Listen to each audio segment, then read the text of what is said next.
बहन, ब्रह्मा जी ने तारकासुर को ऐसा वरदान ही काहे दिया? हाँ, हम भी यही सोच रहे हैं भैया जी कि ऐसा वरदान देने की आवश्यकता ही क्या थी। हाँ प्रभु, उन्होंने तारकासुर को मना क्यों नहीं किया? क्योंकि भगवान भी भक्ति की शक्ति से बंधे हुए होते हैं। ब्रह्मदेव को भी तपस्या के नियम का पालन तो करना ही था। तारकासुर की भक्ति से विवश होकर उसे वरदान तो उन्हें देना ही था, पर जब भगवान किसी को ऐसा वरदान देते तो भले ही कुछ समय के लिए उसका प्रभाव नकारात्मक क्यों ना हो, पर अंत में वही वरदान संसार के कल्याण का कारण बन जाता है। और यहां भी ऐसा ही हुआ। ब्रह्मदेव से आशीर्वाद लेकर तारकासुर भी दुष्टता की सभी सीमाएं पार कर रहा था और पूरे संसार में अपना वर्चस्व फैला रहा था। सभी देवगण उसके अत्याचार से परेशान थे।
रक्षा रक्षा कीजिए ब्रह्मदेव, रक्षा कीजिए नारायण।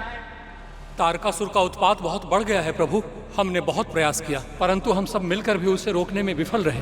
असुर राज तारकासुर की, महाबली तारकासुर की, असुर राज तारकासुर की, महाबली तारकासुर की। हमें स्वर्ग से निष्कासित करके उस तारकासुर ने स्वर्ग के सिंहासन पर अपना अधिकार कर लिया है प्रभु।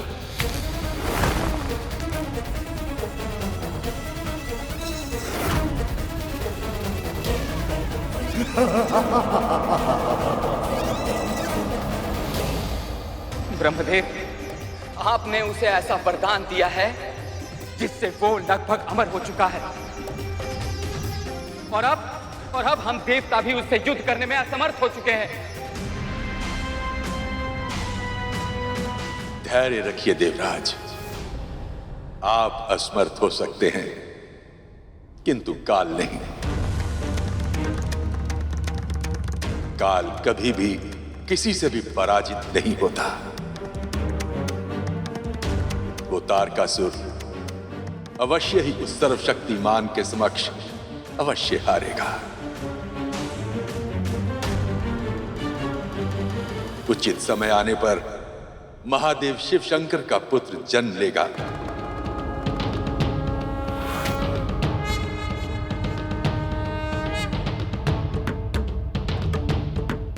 और तारकासुर का अंत अवश्य करेगा। पर यह कैसे संभव है ब्रह्मदेव? देवी सती महादेव में लीन हो चुकी हैं और महादेव समाधि में हैं।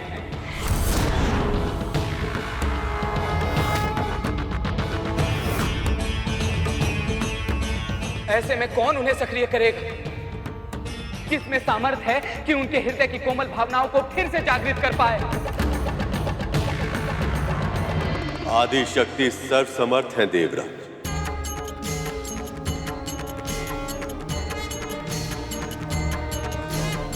वह एक बार फिर से जन्म लेंगे, एक बार फिर से शिव और शक्ति का मिलन होगा।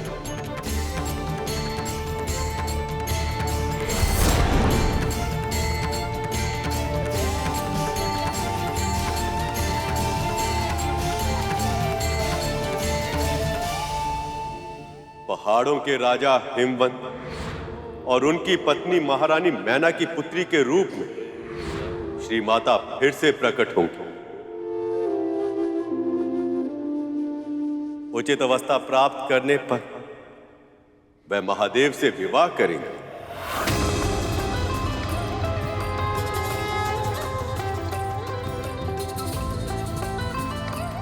आपको जानकर सुखद आश्चर्य होगा कि महाराज हिमवंत और महारानी मैना पहले से ही श्री माता का व्रत आरंभ कर चुके हैं। तारकासुर अपने शक्ति के आवेश में ये भूल चुका था कि उसके अंत का कारण शीघ्र ही जन्म लेने वाला है।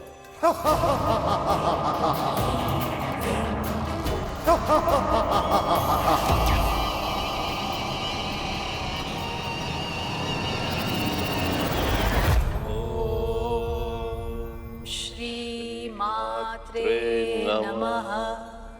ओम श्रीमात्रे नमः। ओम श्रीमात्रे नमः। ओम श्रीमात्रे नमः। महारानी मैना और महाराज हिमवंत दोनों आदि शक्ति की पूजा करते थे। हर माह के दोनों अष्टमी का व्रत रखते थे और नवमी में सुहागन स्त्री की पूजा करके उन्हें सुहाग और श्रृंगार की वस्तुएं दान करते थे। इसे सुवासिनी पूजा कहा जाता है और जो भी दंपत्ति इस पूजा को पूरे मनोयोग से करती है उनके घर कन्या रूप में श्री माता आदि लक्ष्मी स्वयं जन्म लेती। एक और दोनों महाराज और महारानी ये महान व्रत पूरे विधि विधान के साथ कर रहे थे, पर उसी समय दूसरी ओर तारकासुर का आतंक बढ़ता जा रहा था।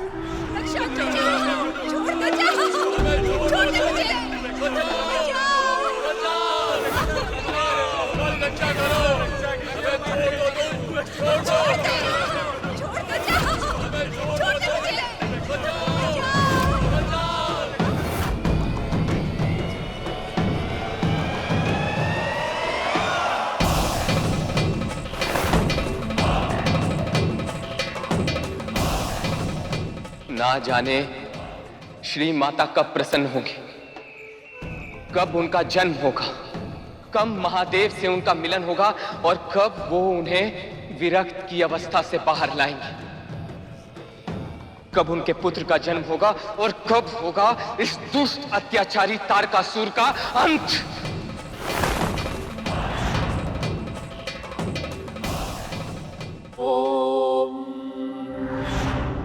श्रीमात्रे नमः। ओम श्रीमात्रे नमः। ओम श्रीमात्रे नमः।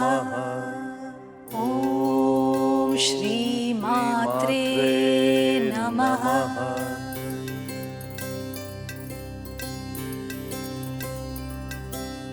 बड़े प्रयत्न और भक्ति के बाद मां आदि शक्ति ने मैना देवी और महाराज हिमवंत को दर्शन दिया।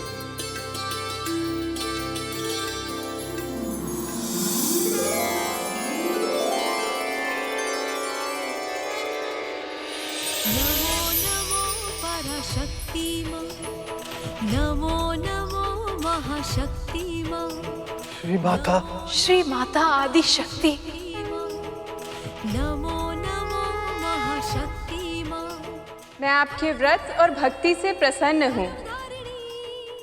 कहिए, क्या वर पाना चाहते हैं आप? श्री माता, हमें संतान की इच्छा है, पर मैं आपसे 4 विनती करना चाहती हूँ। मेरी पहली विनती ये है कि मुझे ऐसी पुत्री चाहिए जिसमें तीनों लोकों के संचालन की शक्ति हो। मेरी दूसरी विनती ये है कि मेरी पुत्री त्रिशक्तियों में सर्वोपरि हो। अपनी तीसरी विनती के रूप में श्री माता, मैं चाहती हूँ कि मेरी पुत्री ही महादेव शिव शंकर की पत्नी बने।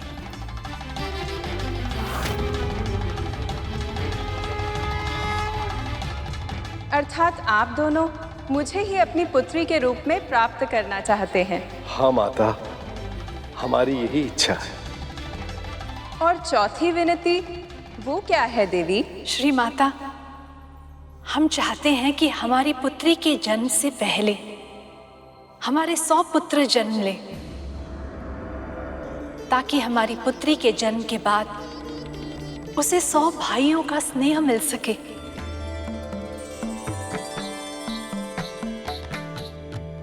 यदि मैं आपको 100 पुत्रों के गुणों के बराबर एक पुत्र प्रदान करूं, ताकि शीघ्र ही आपके घर में पुत्री के रूप में जन्म ले सकूं, तो क्या आपको स्वीकार होगा?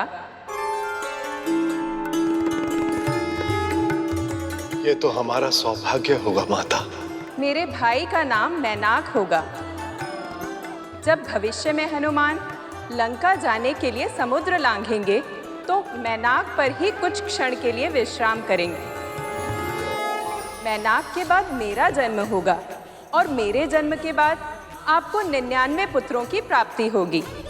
सभी अश्वान होंगे और 10 दिशाओं में आपके वंश की कीर्ति का प्रसार करेंगे।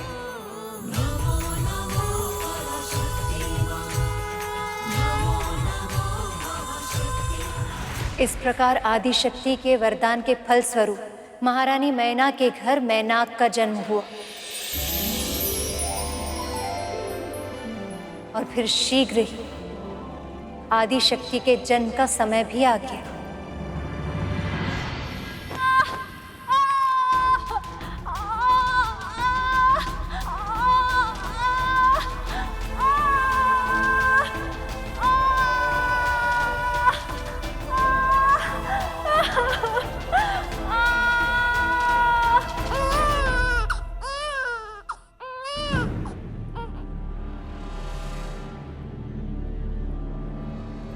बधाई हो महाराज, पुत्री ने जन्म लिया है।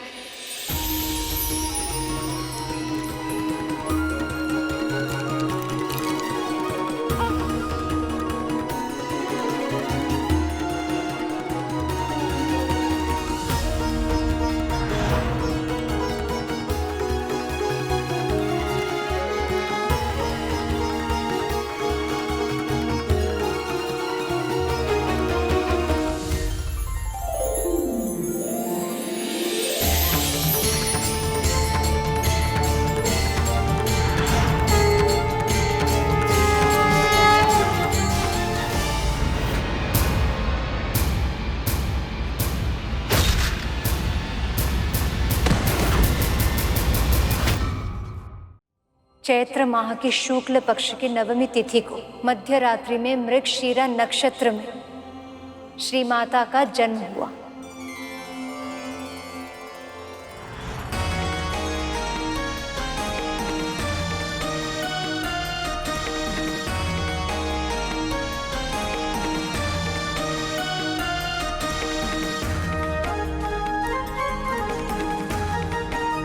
प्रणाम श्री माता।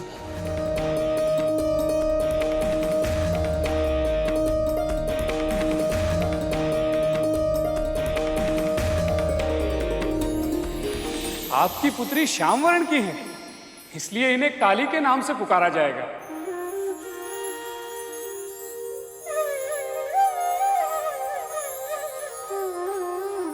पर्वत की पुत्री होने के कारण इन्हें पार्वती, शैलजा और शैलपुत्री के नाम से भी पुकारा जाएगा।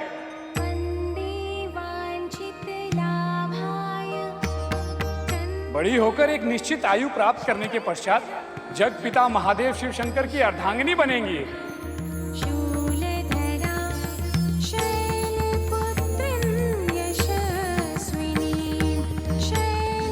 नारायण नारायण।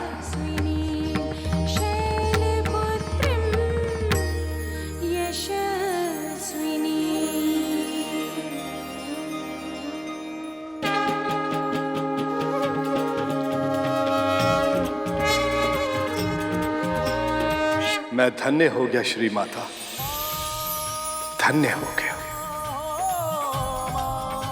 माँ शैलपुत्री की जय। माँ शैलपुत्री की जय। माँ शैलपुत्री की जय। शैलपुत्री की जय।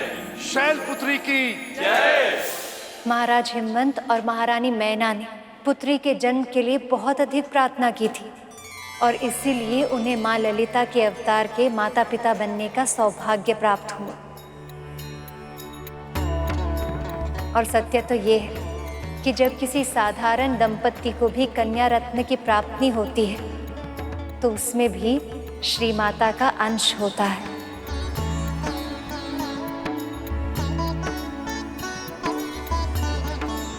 इसीलिए हर कन्या के माता पिता को स्वयं को सौभाग्यशाली समझना चाहिए।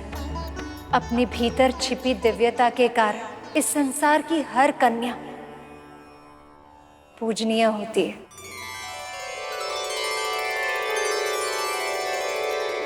जो प्राणी किसी कन्या का पालन पोषण प्रेम से करता तो उसके सभी वंशजों को कई वर्षों तक अधिक से अधिक आशीर्वाद प्राप्त होता है।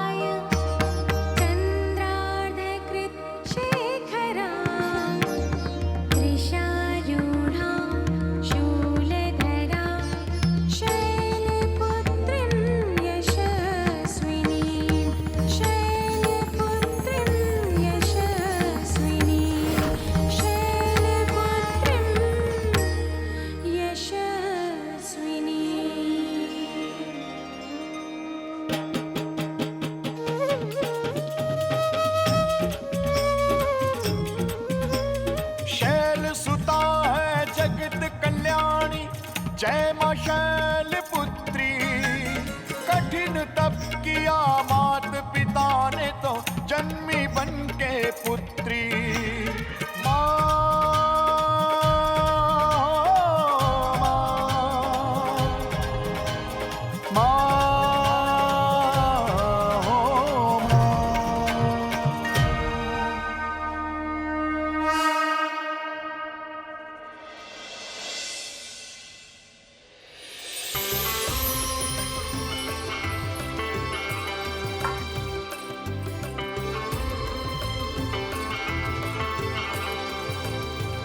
हे मां शैलपुत्री, दर्शन दीजिए।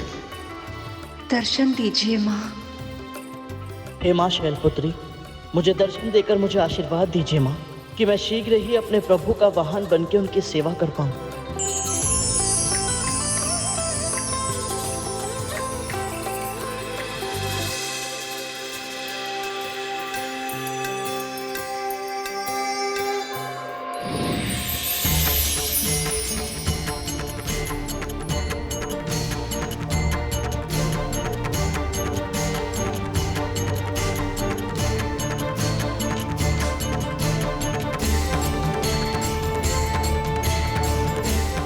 आप सबकी पूजा और भक्ति से प्रसन्न हूँ।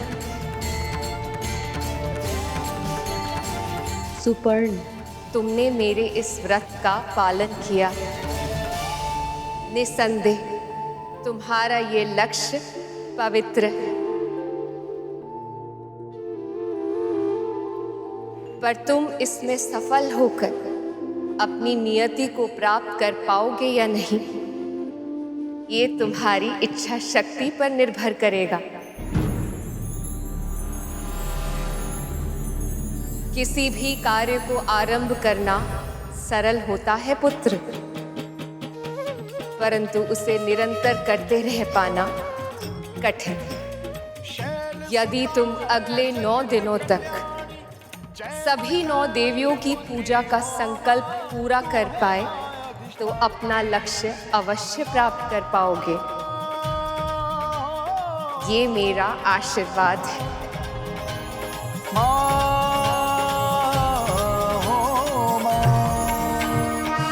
जब से हमारा पुत्र चला गया है, हमारा भक्ति से विश्वास ही उड़ गया था और पुत्र को वापस पाने की आशा भी हम खो चुके थे। पर आपकी भक्ति के साथ साथ वो आशा भी पुनः जाग गई है और हमें पूरा विश्वास है कि आप हमारे पुत्र को भी शीघ्र ही हमारे पास लौटा देंगे।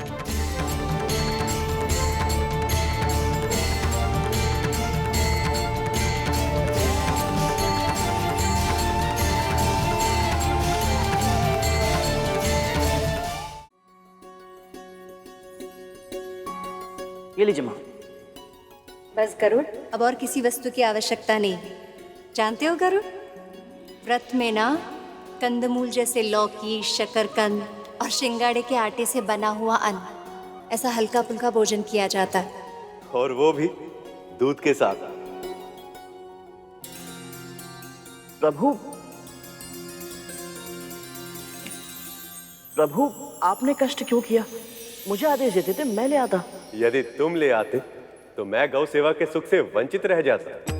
नहीं गरुड़, गौ माता को अपने हाथों से सहलाकर उन्हें पुचकार कर उनकी आज्ञा लेकर दूध धोने में जो आनंद आता है कि इस अवसर को मैं अपने हाथ से जाने दूं, ये मेरे लिए संभव ही नहीं है। कृष्ण अवतार में लिए हुए सुख की स्मृति अभी भी आपकी आंखों में दिखाई देती है प्रभु। गरुड़, व्रत के अनुष्ठान के अनुसार स्वयं भोजन करने से पहले सभी को खिलाना होता है। अब एक बार भोजन हो जाए तो सबसे पहले मैं गृहस्वामी और गृहस्वामिनी को देकर आऊं।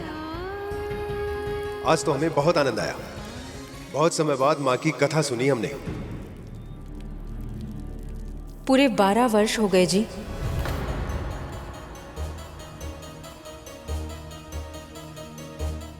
हम जानते हैं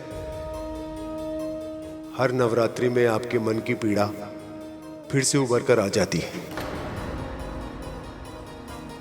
परंतु धीरे धीरे इस पीड़ा को मिटाना होगा। कैसे? कैसे भूल जाए उसे जिसे 9 महीने अपने कोख में रखा है, जिसका पालन पोषण न केवल अपने दूध से बल्कि अपने रक्त से किया है, अपने प्राणों से अधिक जिसे प्रेम किया है, उसे कैसे भूल जाए जी? आप बतलाइए, क्या आप भूल सकते हैं वो दिन जिस दिन आपके हृदय का अंश आपको और हमें छोड़कर न जाने कहां चला गया? बतलाइए ना, करिएगा ऐसा।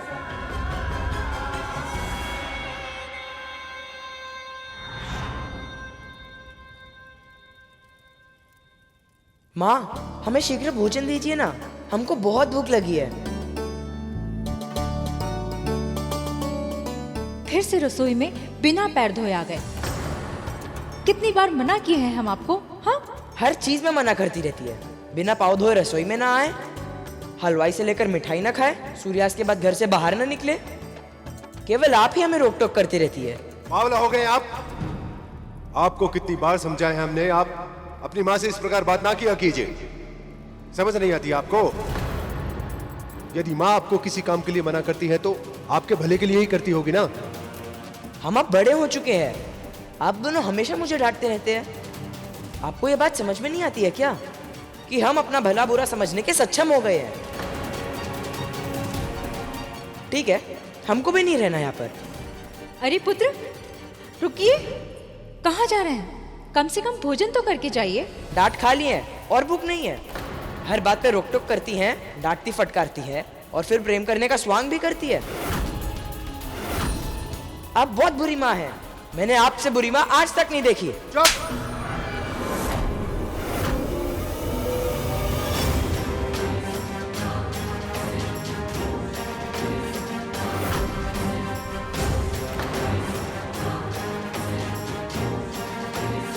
अरे रहने दीजिए। क्रोध शांत होगा तो लौट आएंगे, ना तो कहां जाएंगे इतने बड़े संसार में।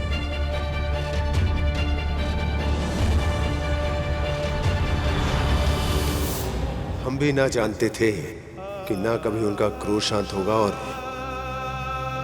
ना कभी वो वापस आएंगे। लीजिए, आप हमें संभलने के लिए कह रहे थे और आप स्वयं ही।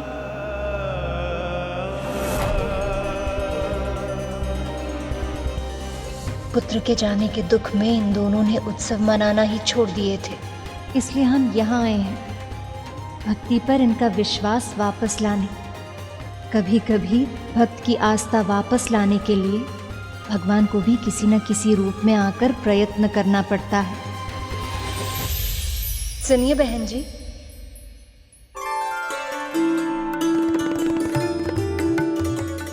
जी आप? वो क्या है ना, हम आप दोनों के लिए प्रसाद लेकर आए थे। ये लीजिए। इस सब की क्या आवश्यकता थी? अरे आवश्यकता तो हमारी थी, जिन्हें आप लोगों ने इतनी सरलता से पूरी कर दी। ये तो केवल स्नेह है। अब आप इतने स्नेह से लाई हैं तो मैं इसे ले लेती हूँ। आप लोग इसे चख के देख लीजिए ना कि भोजन ठीक बना या नहीं, नमक अधिक है या कम है। वो क्या है ना, इन्हें परोसने से पहले मैं भोजन सुधार लूंगी। जी, आप भीतर आइए।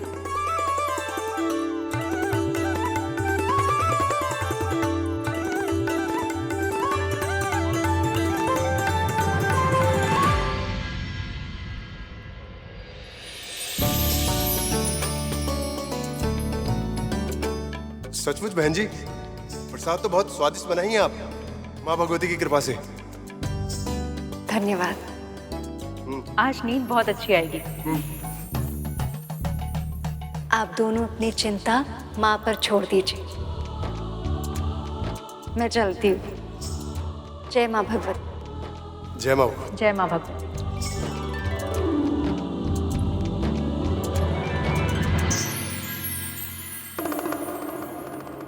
मूषक जी, प्रसाद तो केवल बहाना था।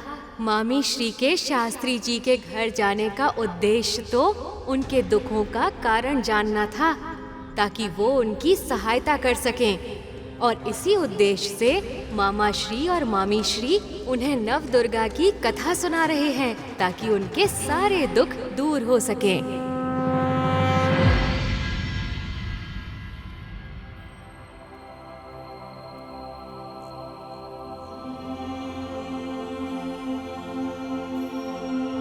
मैं तो अपनी माँ से एक पल के लिए भी क्रोधित नहीं रह पाता।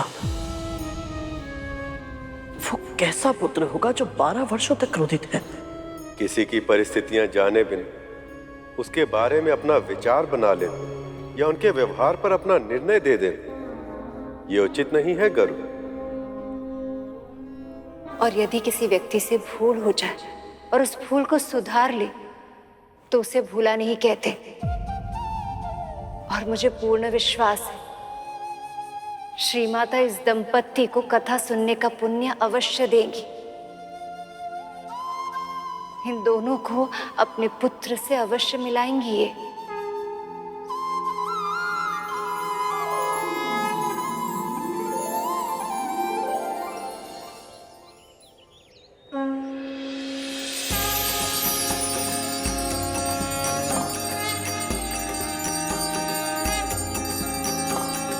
अभी तक नहीं आए वो।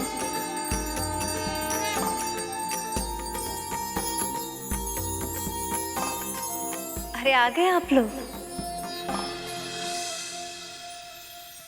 कल आप कथा ही इतनी सुंदर सुनाए थे बहन जी कि आज हम दोनों अपने आप को रोक ही नहीं पाए। तो चलिए फिर बिना विलंब किए नवरात्रि के दूसरे दिन माँ शैलपुत्री के रूप की कथा सुनते हैं।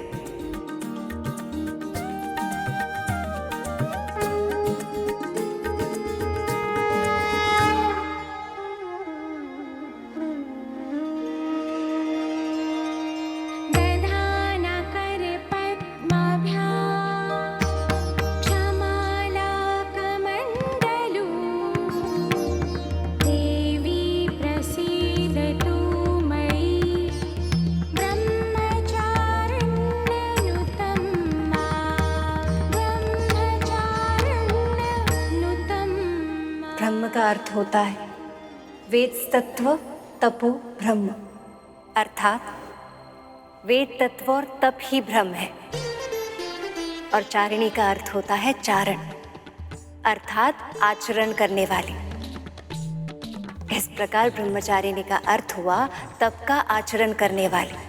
देवी का ये रूप पूर्ण ज्योतिर्मय है और अत्यंत भव्य। इनके इस रूप के दाएं हाथ में जप की माला है और बाएं हाथ में कमंडल। माँ, देवी माँ का ये रूप कैसे उजागर हुआ, इसके बारे में विस्तार में बताइए ना। समय के साथ साथ महाराज हिमवंत और महारानी मैना की पुत्री काली चंद्रमा की कलाओं की तरह खिलती जा रही थी और देखते ही देखते वो बड़ी हो गई। महारानी मैना और महाराज हिमवंत ने शैलपुत्री को बाल्यावस्था से ही अच्छे संस्कार दिए थे, जिनके कारण उनका स्वभाव सुशील हो गया था।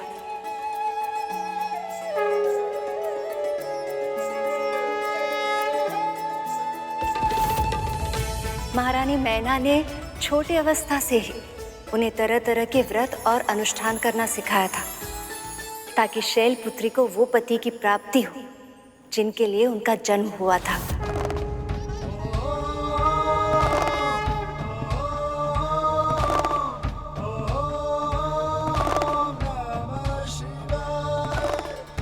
उसी समय तारकासुर के बढ़ते हुए आतंक के कारण सभी देवता भी महादेव शिव और शैलपुत्री के मिलन के लिए आतुर थे, और दूसरी ओर शैलपुत्री का संसार उसके महल के भीतर ही सीमित था, और इन्हीं के कारण देवता भी चिंतित थे।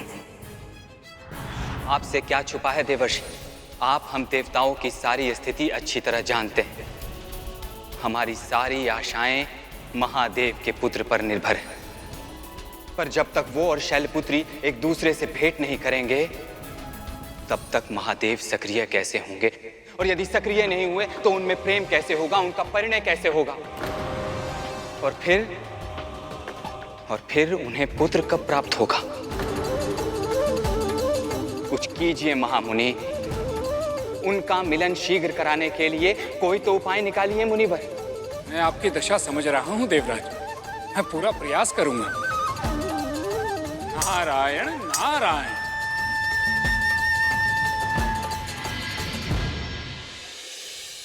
नारायण नारायण।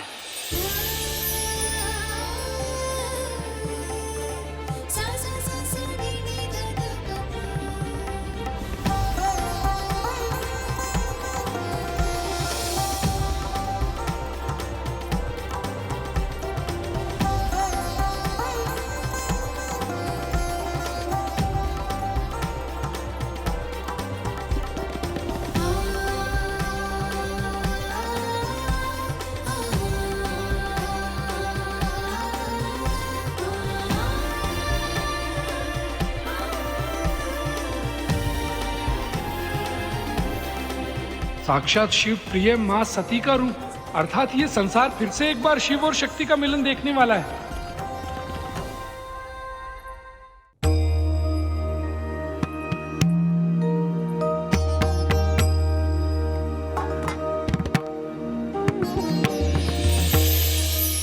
आज्ञा दीजिए मुनिवर, आपके चरण प्रखार कर मैं आपका स्वागत करना चाहती हूँ। ये क्या कर रही हैं देवी आप? मैं तो एक साधारण मुनि हूँ। आप तो महामुनि हैं, मैं तो केवल साधारण सी कन्या हूँ। आपको ज्ञात नहीं है देवी कि आप स्वयं महाशक्ति का रूप हो। आपका आदर सत्कार करके मुझे आनंद भी मिलेगा और आशीर्वाद भी। आज्ञा दीजिए मुनिवर।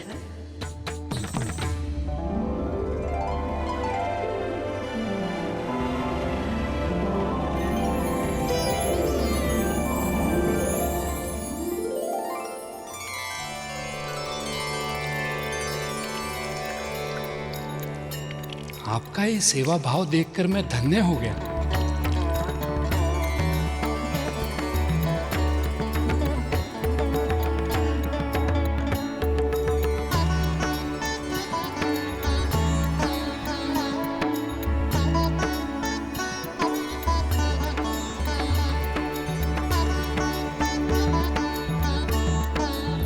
आइए मुनिवर।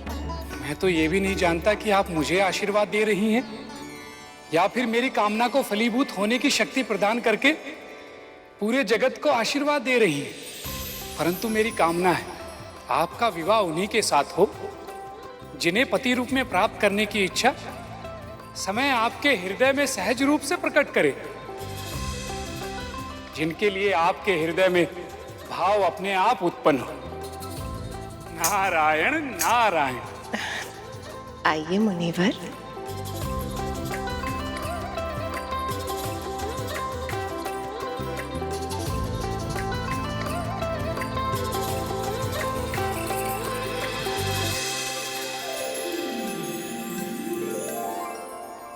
मैं पर्वतों का राजा हूं।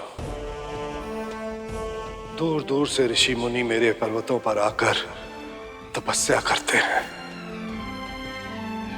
उनके आतिथ्य और उनकी सुरक्षा का दायित्व मुझ पर है, किंतु फिर भी तारकासुर के आतंक से मैं उनकी रक्षा करने में असमर्थ हूं, और यही मेरे हृदय में दुख का सबसे बड़ा कारण है।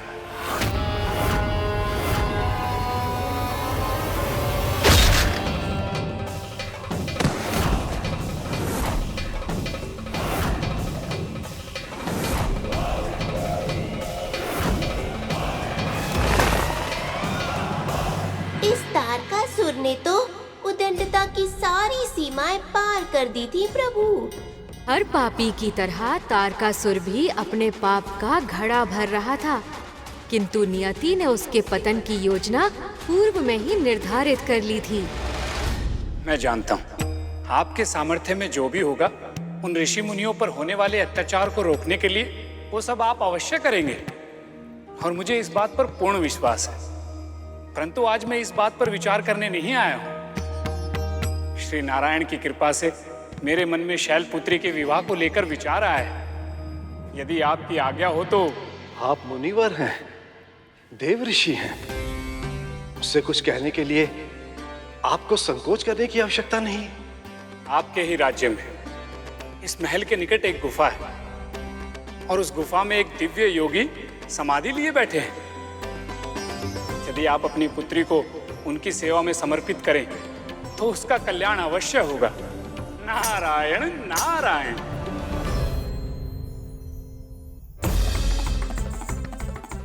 नारद के सुझावों के पश्चात संसार की सबसे सुंदर मिलन का आरंभ हो गया है। देवी सती के आत्मदहन के पश्चात शिव और पार्वती के मिलन को देखने हेतु समस्त संसार उत्सुक है।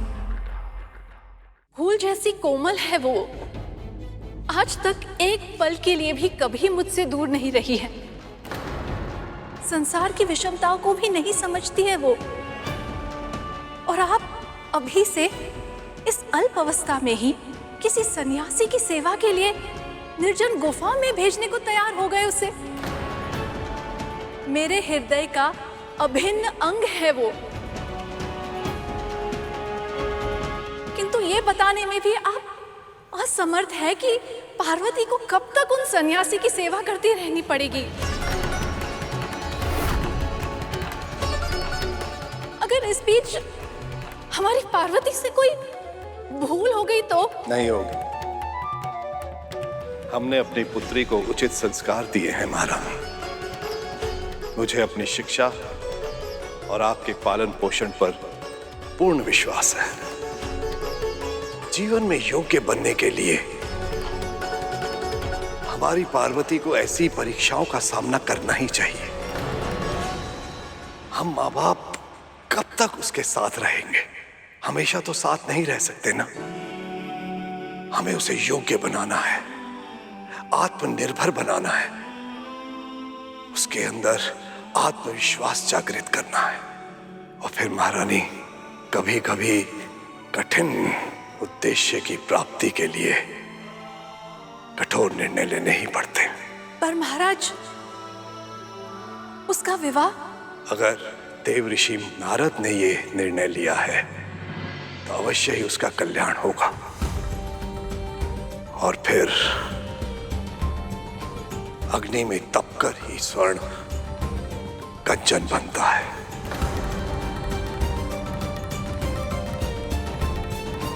इस ऋषि की सेवा करने से अवश्य मेरी पुत्री का भी उत्थान होगा और उसकी शादी शीघ्र ही शिव जी से हो जाएगी। इस कथा के आरंभ होने की प्रतीक्षा मैं भी आतुरता से कर रहा था। मेरे माता पिता के मिलन तथा तारकासुर के वध की कथा अति रोचक है मूषक जी। आपको भी अत्यधिक आनंद आएगा इस कथा को सुनने में। और इस कथा में गरुण के लिए भी एक अति महत्वपूर्ण सीख छिपी है, जो उसे मामा श्री का वाहन बनने में उसकी सहायता करेगी।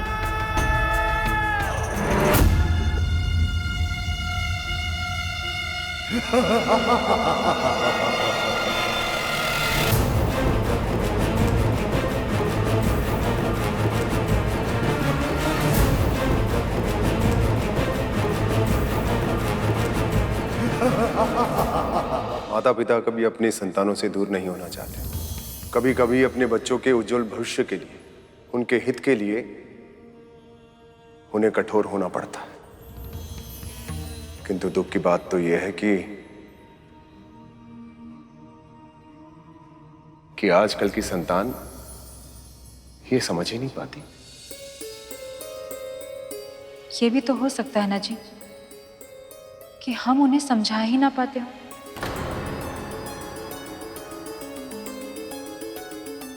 कठोरता के साथ साथ कोमलता का भी होना आवश्यक होता है। पालन पोषण में ये संतुलन हो तभी संतान अच्छे संस्कार का महत्व जान पाते हैं और योग्य बन पाते हैं। माँ, जब देवी काली को इस बात का पता चला तो फिर क्या हुआ? जिनका गुणगान स्वयं महामुनि नारद करे, ऐसे दिव्य योगी की सेवा करना तो मेरे लिए सौभाग्य की बात होगी माँ। वो कौन है पिताजी? देवऋषि ने उनका नाम तो नहीं बताया, पर कोई बात नहीं, अब तो हम वहां जा ही रहे हैं, शीघ्र ही पता चल जाएगा।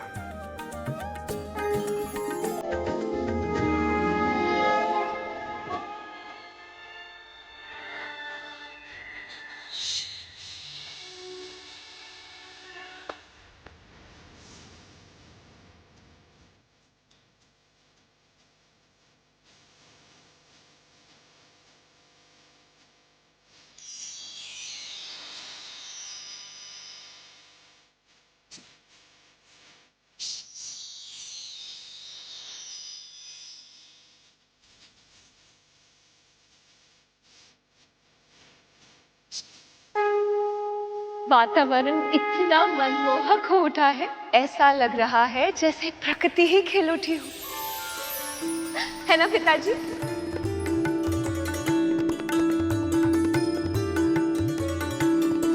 माँ का उत्साह मुझ में आशाएं जगा रहा है देवराज। देखिए कितनी प्रसन्न है वे। हाँ अग्निदेव, अब तो मुझे भी विश्वास हो चला है कि जब मां महादेव को देखेंगी तो शीघ्र ही उन्हें पहचान लेंगी।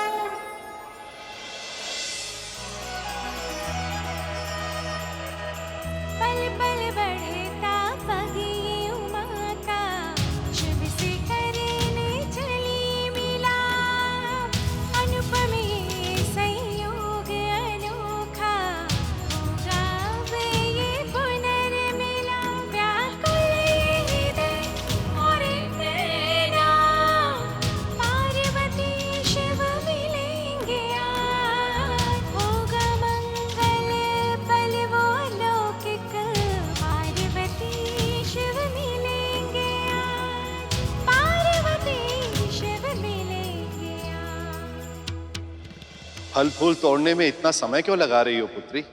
पिताजी, आपने ही तो कहा था कि वो महाआत्मा कई समय से तपस्या कर रहे हैं। ऐसे दिव्य योगी को कुछ फूल अर्पित करने ही चाहिए। और हो सकता है यदि वो समाधि से जागे तो उन्हें तीव्र भूख लगी हो। ऐसे में मैंने सोचा कि कुछ फल और शहद साथ में रख लेना उचित होगा।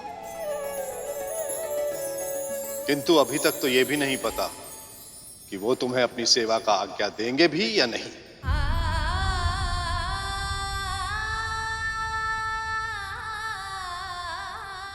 यदि दे दी तो?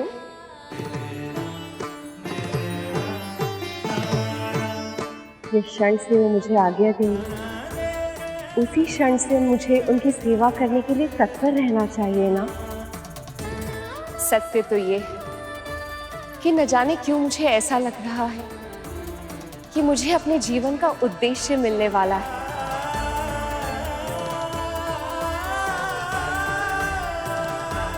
आज मुझे अपने भीतर ऐसी शक्ति का अनुभव हो रहा है, इससे पहले कभी नहीं हुआ। देवी, जितनी उत्सुकता आपको है महादेव से मिलने की, उतनी ही उत्सुकता से हम भी उस क्षण की प्रतीक्षा कर रहे हैं। कितना अद्भुत होगा वो क्षण। देवी शैलपुत्री को तो महादेव से भेंट किए बिना ही अपने भीतर शक्ति का अनुभव हो रहा है। बस बस अब तो एक ही प्रार्थना है, इनके निकट आते ही महादेव को भी आभास हो जाए कि इनकी प्रिय देवी सती अपने नए अवतार में उनके पास फिर से लौट आई हैं। अब चले पुत्री, विलंब हो रहा है। जी पिताजी, आई।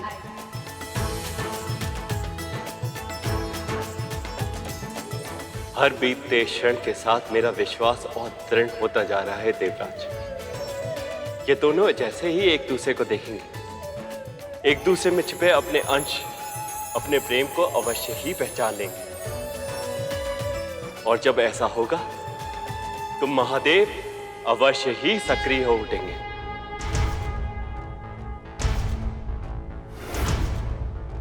त्रयंबकं सदाशिवं नमामि हे उमापति जय नीलकंठ जय अनंत नमोस्तुते नमोस्तुते। हो भोलेनाथ भक्त के हो कष्ट से निवारते, ये सृष्टि सारी संकटों से शिव ही है उबारते। ओम नमः शिवाय, ओम नमः शिवाय, ओम नमः शिवाय, ओम नमः शिवाय, ओम नमः शिवाय, ओम नमः शिवाय। मुनिवर बिल्कुल सत्य कह रहे थे पिताजी, ये योगी तो बहुत ही महान है।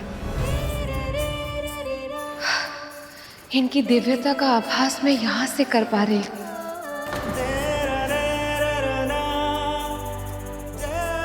नारायण नारायण। ठहरो, तुम यहीं प्रतीक्षा करो, मैं मुनिवर के दर्शन कर उनकी आज्ञा लेकर आता हूं।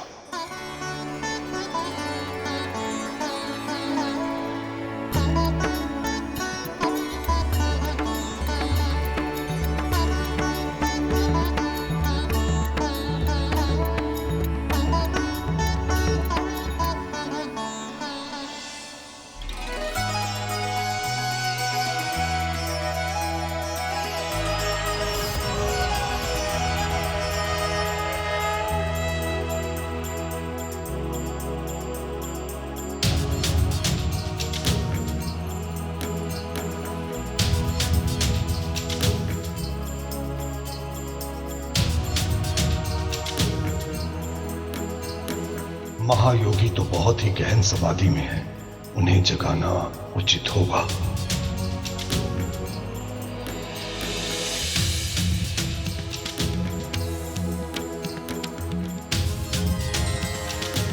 पिताजी को गए हुए कुछ ही क्षण हुए हैं।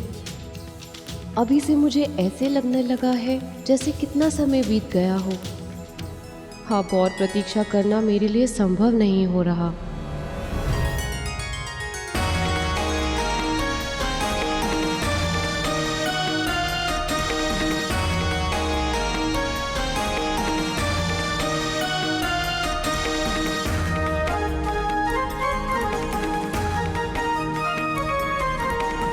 देवी पार्वती को अपने पूर्व जन्म की स्मृतियां तो याद नहीं, किंतु जिस मिलन की एहसास ही इतनी मनमोहित है, भूषण कितना मनमोहक होगा।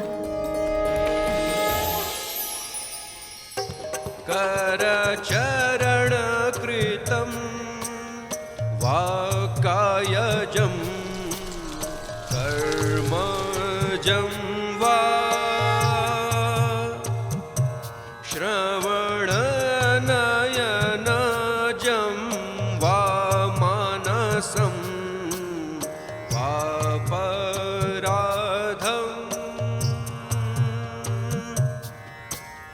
विहितं विहितं वा सर्वमेतकश्मस्व विहितं विहितं वा सर्वमेतकश्मस्व जय जय करुणाब्धे श्री महादेव शंभो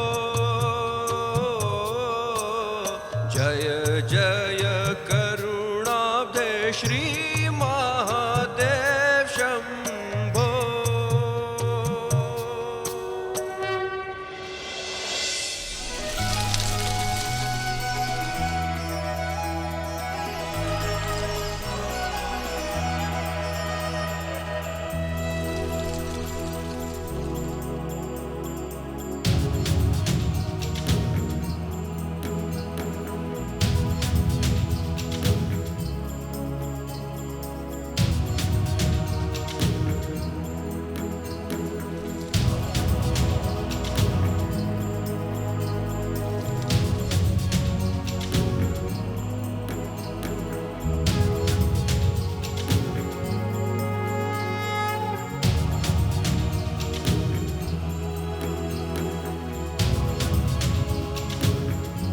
बस अब कुछ ही क्षण और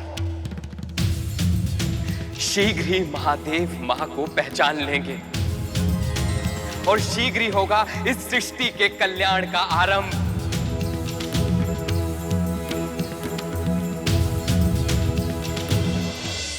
प्रभु, जिस क्षण की प्रतीक्षा हम आतुरता से कर रहे हैं, अंततः वो क्षण आ ही गया।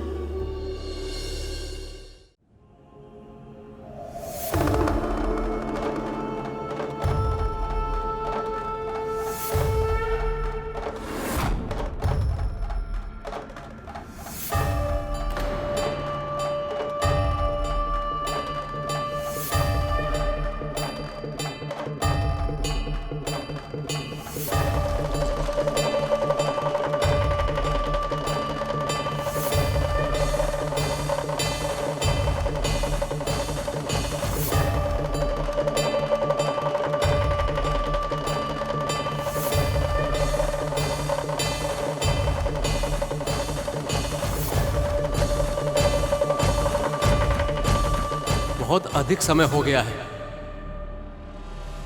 माँ और महादेव कब देखेंगे एक दूसरे को और कब पहचानेंगे एक दूसरे को?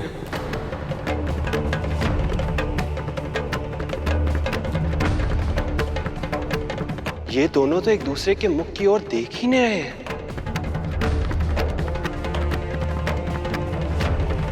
ना ही मां महादेव के चरणों से अपनी दृष्टि हटा रही हैं और ना ही महादेव पूर्णतः अपनी आंखें खोल रहे हैं।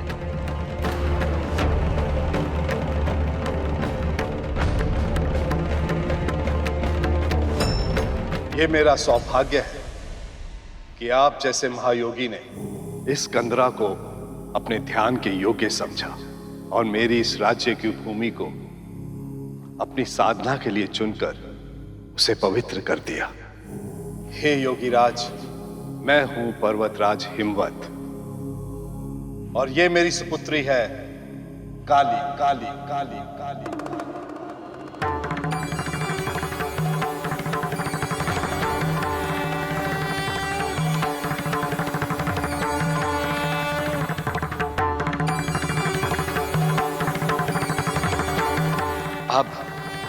अब पहचानेंगे महादेव मां सती को। अब अवश्य ही उनकी उपस्थिति का आभास होगा इन्हें। हे योगीराज, मेरी तरह मेरी सुपुत्री पर भी इस भूमि का ऋण है। मेरी आपसे एक विनती है कि आप इसे अपनी सेवा का सौभाग्य प्रदान करें। आपके वचन प्रार्थना होते हुए भी मेरे ध्यान में व्यवधान का कारण बन रहे हैं पर्वतराज।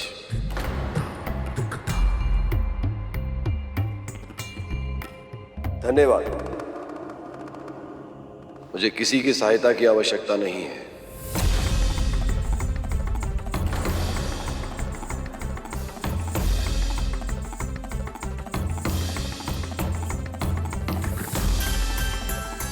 ये क्या कह रहे हैं महादेव? पहचानिए, सती स्वयं है सामने।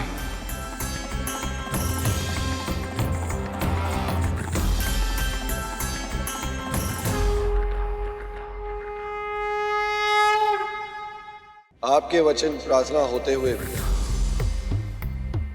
मेरे ध्यान में व्यवधान का कारण बन रहे हैं पर्वतराज। धन्यवाद, मुझे किसी की सहायता की आवश्यकता नहीं है।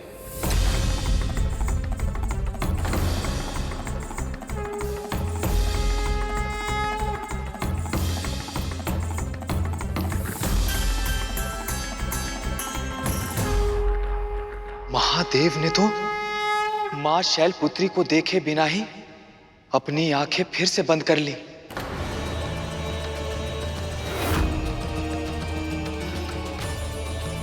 इन्हें तो सेवा करने से ही मना कर दिया।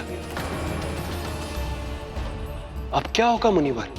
यदि महादेव दृढ़ निश्चयी है तो शैलपुत्री भी शक्ति स्वरूपा है, और यदि शक्ति अपने मन से कुछ करना चाहे तो उन्हें कौन रोक सकता है। नारायण नारायण।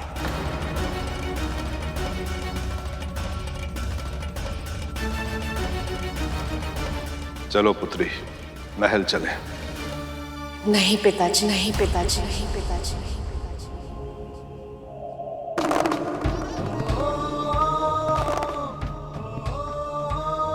शैलपुत्री का स्वर।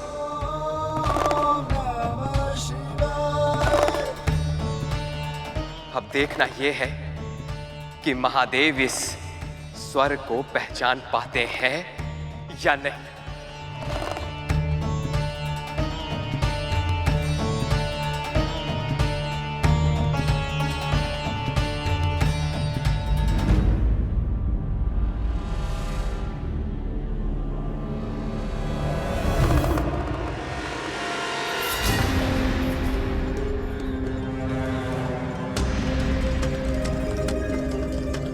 महादेव ने माता सती के स्वर को भी नहीं पहचाना। किंतु योगीराज अगर नहीं चाहते कि कोई उनकी सेवा करे तो तुम यहाँ रहकर क्या करोगी? भले ही इन्हें मेरी सेवा की आवश्यकता ना हो पिताजी, पर जब से मैं यहाँ आई हूँ और इनके कमल चरणों के दर्शन किए, न जाने क्यों मुझे ऐसा लग रहा है जैसे मेरी सौभाग्य का मार्ग इनके चरण धूलि से होकर ही निकलेगा।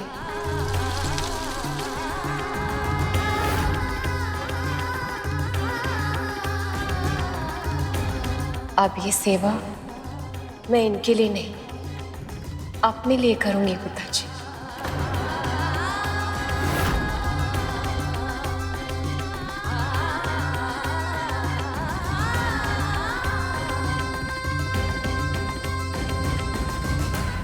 मेरी आपसे प्रार्थना है, मुझे यहीं रुकने दीजिए।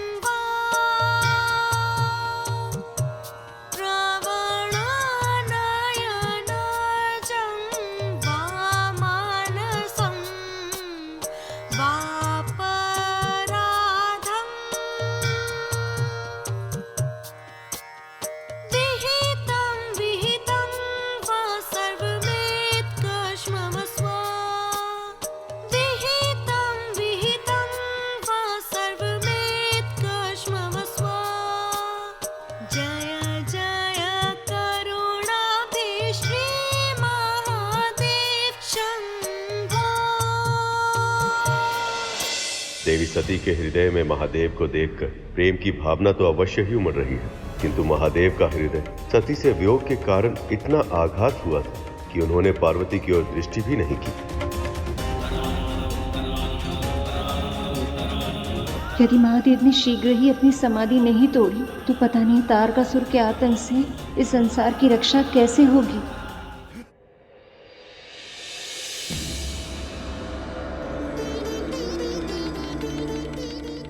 देवराज, देखा आपने?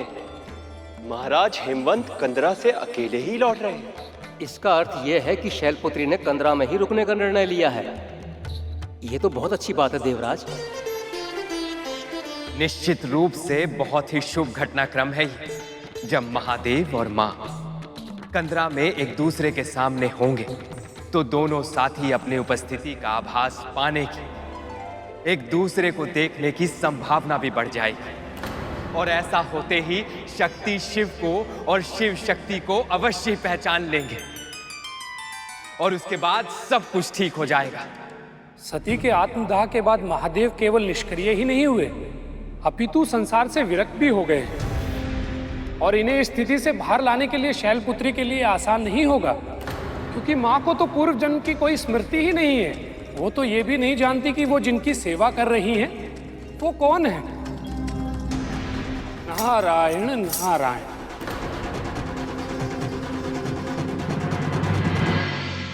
माँ, देवी शैलपुत्री उस समय अपने अवतार में थी और उन्होंने महादेव को देखा भी नहीं था, इसलिए वो महादेव को पहचान नहीं पाई। परंतु महादेव को यह आभास क्यों नहीं हुआ कि जो उनके सामने है वो और कोई नहीं बल्कि स्वयं उनकी प्राण प्रिय देवी सती का ही दूसरा अवतार है, और क्षण भर के लिए सही, परंतु महादेव ने देवी शैलपुत्री का स्वर भी सुना था। तो फिर वो अपने शक्ति के अवतार को पहचान क्यों नहीं पाए माँ?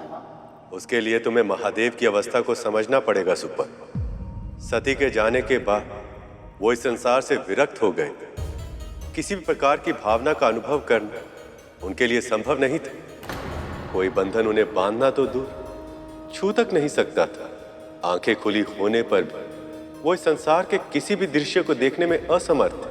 बस वे अपने भीतर के प्रकाश को ही देखते रहते, उसी में खोए रहते। ऐसी अवस्था में उनके ध्यान को आकर्षित करने के लिए, उनके मन में अपना स्थान बनाने के लिए शैलपुत्री को बहुत तप, जप और व्रत की आवश्यकता थी। उसके बाद ही वह अपने चिर साथी की प्रिया कहलाने के योग्य बन सकती थी। इसलिए उन्होंने ऐसा करना आरंभ कर दिया। कर चरण कृतम वाकायजम कर्मजम वा श्रवणनयनजं वा मानसं वा पराधं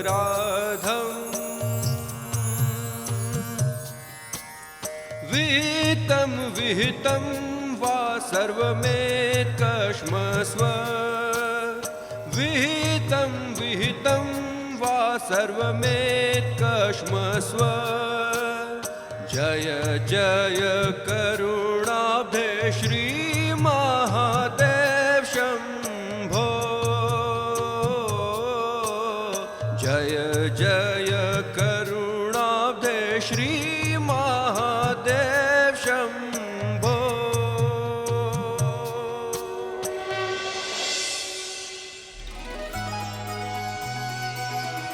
माँ का सेवा भाव तो अद्भुत है।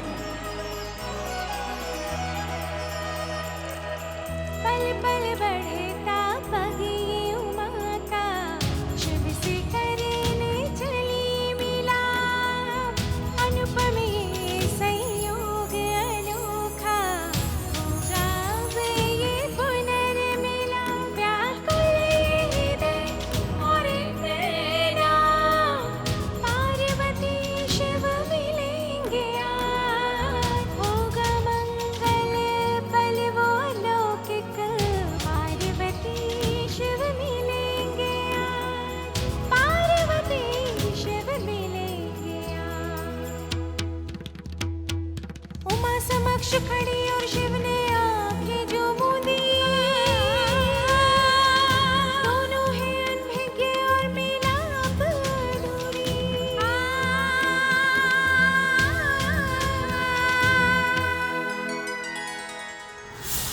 एक और देवी पार्वती महादेव शिव के इतने निकट होकर भी उनसे दूर थी, और दूसरी ओर ब्रह्मदेव से वरदान पाकर तारकासुर अत्यंत ही निडर और निरंकुश हो गया था। स्वयं को भगवान समझने लगा। ओम अग्निदेवाय नमः स्वाहा। ओम अग्निदेवाय नमः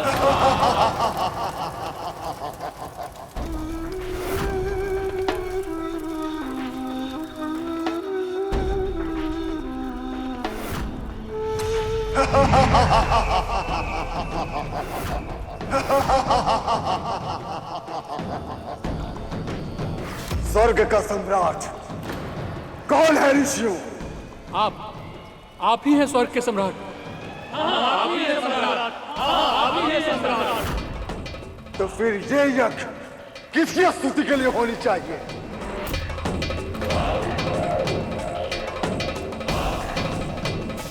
नहीं बोलोगे तो फिर ये लो।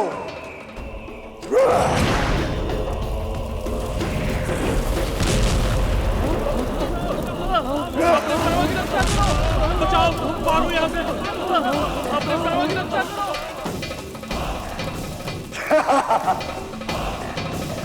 आपकी स्तुति के लिए। अपने प्राणों की रक्षा करना चाहते हो तो बोलो ओम तारकासुराय नमः। ओम तारकासुराय नमः। ओम तारकासुराय नमः स्वाहा। बोलो। ओम तारकासुराय नमः स्वाहा। ओम तारकासुराय नमः स्वाहा। ओम तारकासुराय नमः स्वाहा।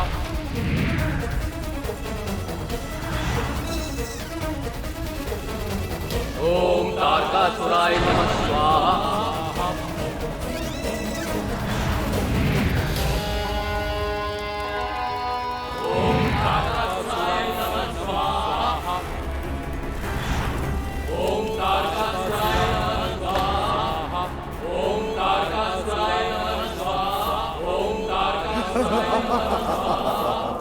ये क्या अनर्थ हो रहा है नारायण?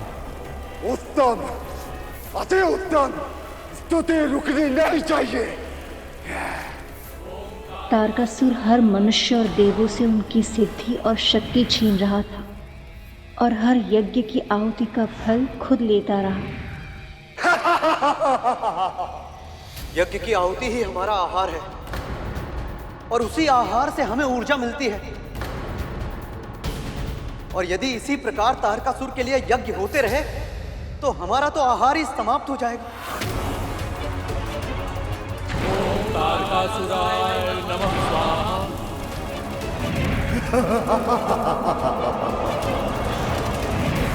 तारकासुर का अत्याचार दिन प्रतिदिन बढ़ता जा रहा है। इसका अंत केवल महादेव और पार्वती के मिलन से ही संभव हो सकता है।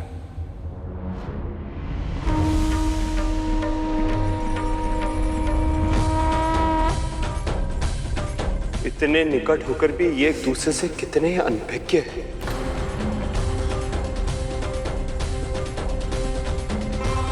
महादेव तो विरक्त थे ही, इनकी सेवा करते करते माता पार्वती भी इनकी जैसी ही हो गई।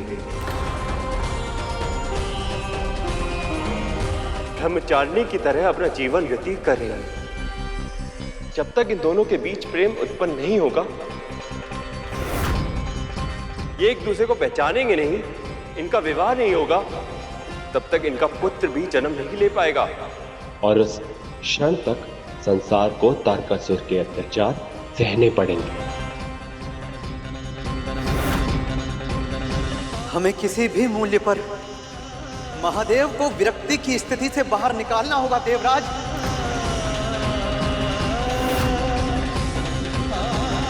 इस पूरी सृष्टि में केवल एक ही सामर्थ्यवान है जो इस कार्य को कर सकता है, कामदेव।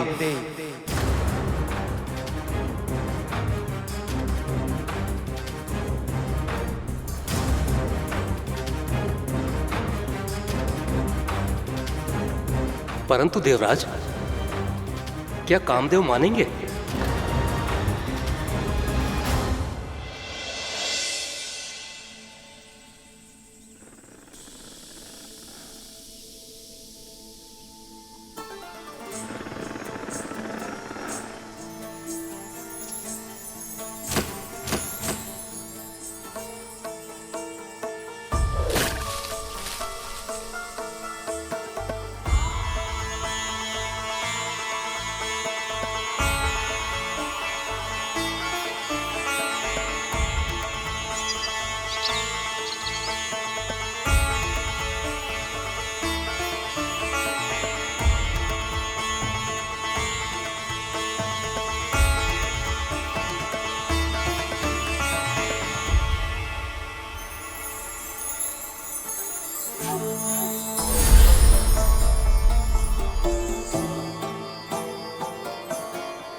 प्रियरति कहाँ हैं आप?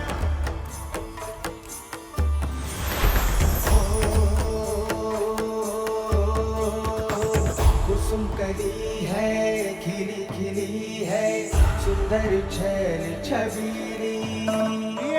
प्रियरति कहाँ हैं आप? मधुर्य सजीली, कामिनी नारी नवेली, रंग रंगीले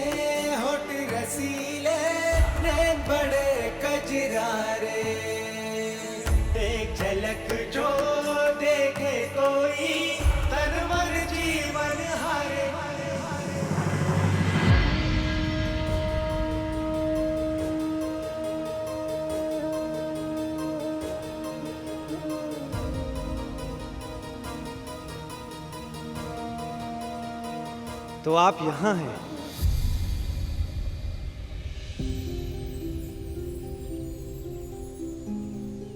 स्वामी आप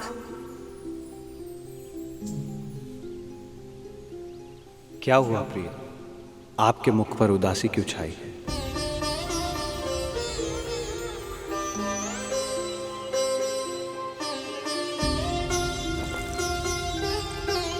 न जाने क्यों आज अत्यंत विचलित अनुभव कर रही हूँ। मन में विचित्र सी अशांति है।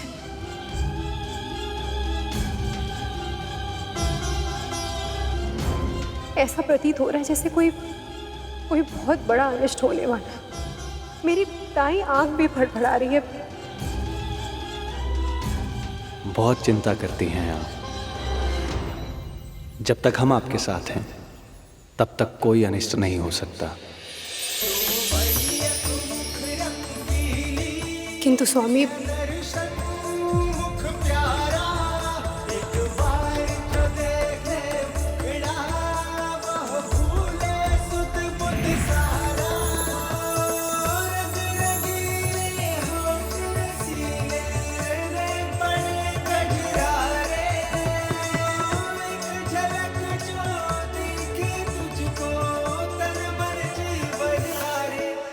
कामदेव,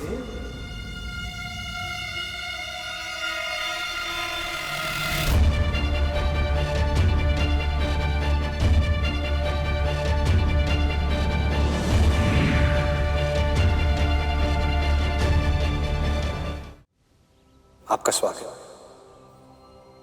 प्रणाम देवराज। लगता है पूरी सृष्टि में बस आप दोनों ही हैं जिनके नित्य कर्म पर तारकासुर के अत्याचार का कोई प्रभाव नहीं पड़ा है। ऐसी बात नहीं है देवराज।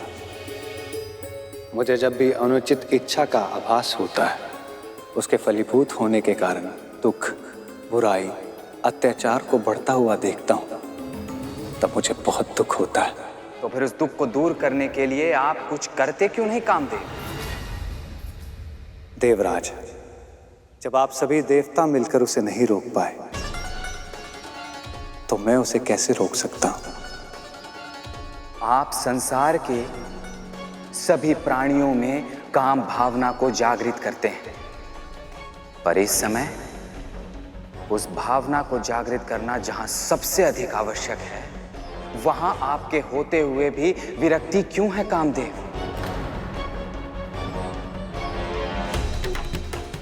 हमने देवर्षि नारद की सहायता से बहुत कठिनाइयों के बाद देवी पार्वती और महादेव को निकट पहुंचाने की व्यवस्था की थी, पर यदि महादेव समाधि से ध्यान हटाकर उनकी ओर देखेंगे नहीं, तब तक उनका मिलन कैसे होगा?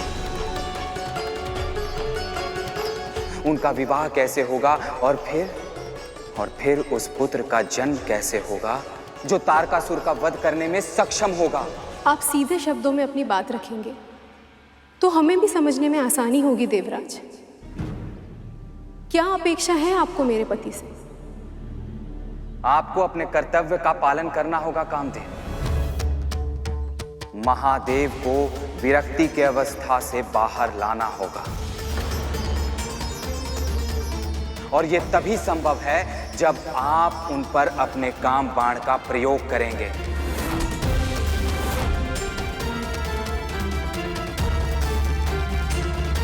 नहीं देवराज, यह संभव नहीं। जब साधारण योगी भी अपने मन पर नियंत्रण पा लेता है, तब उन पर मेरा कोई प्रभाव नहीं पड़ता। और फिर आप जिनकी बात कर रहे हैं, वह तो आदि योगी हैं। स्वयं महादेव। मैं उनकी समाधि को कैसे भंग कर सकता हूं? यदि आप नहीं करेंगे तो फिर कौन करेगा कामदेव?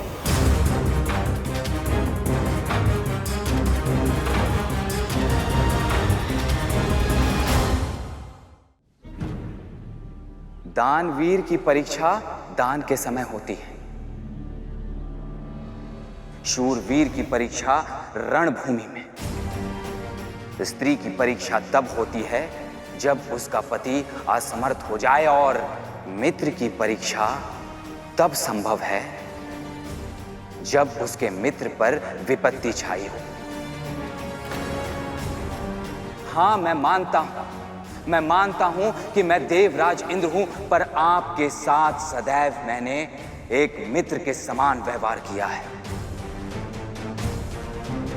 यही समझ लीजिए कि आज आपको अपनी मित्रता की परीक्षा देनी है, पर इसमें मेरा कोई स्वार्थ नहीं है कामदेव। इस जगत के कल्याण के लिए आवश्यक है ये।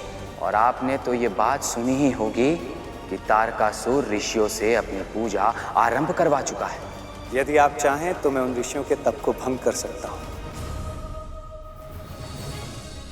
उस तारकासुर को काम वासना में लिप्त कर सकता हूं, परंतु महादेव, उनकी समाधि को भंग करना यह मेरे सामर्थ्य में नहीं। और इस दुस्साहस का केवल एक ही परिणाम होगा, विनाश। क्षमा कीजिए देवराज, किंतु मैं अपने पति को इतने बड़े संकट का सामना करने नहीं दे सकती। तो फिर हमें भी क्षमा कीजिए देवी रथी, पर संकट का सामना तो इन्हें करना ही पड़ेगा। यदि महादेव पर अपने काम बाण का प्रयोग करके ये अपने कर्तव्य का पालन नहीं करेंगे तो स्वयं मैं इनके लिए संकट बन जाऊंगा।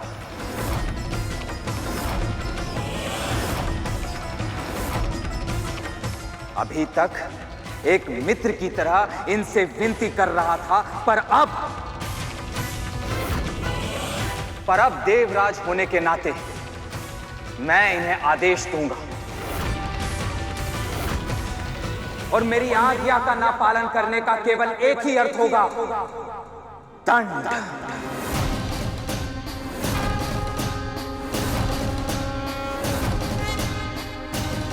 प्रभु, इंद्रदेव ने ये उचित नहीं किया था। वो जानबूझकर कामदेव के प्राण संकट में डाल रहे थे। नहीं मूषक जी, देवराज जो कर रहे थे वो संसार के कल्याण हेतु कर रहे थे। उनके पास इसके अतिरिक्त और कोई विकल्प नहीं था। तो क्या देवराज इंद्र की बात मानी कामदेव ने? क्या तारकासुर के अंत का आरंभ हुआ?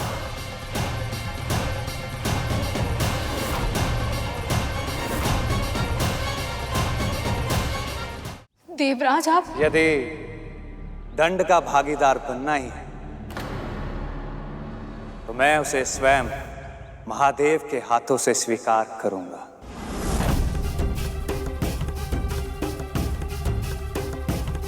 किंतु स्वामी। प्रिय, आप हमारी शक्ति हैं, दुर्बलता नहीं।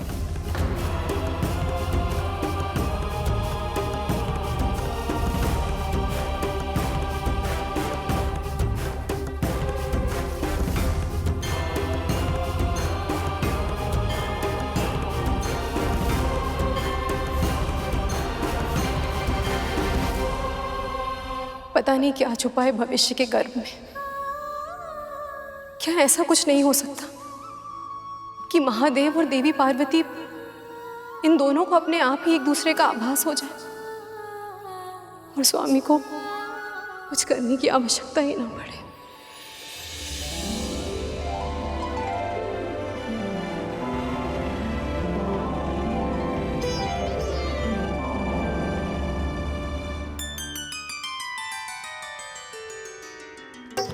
करचरण कृतं वाकायजं कर्मजं वा श्रवणनयनजं वा मानसं वा पराधं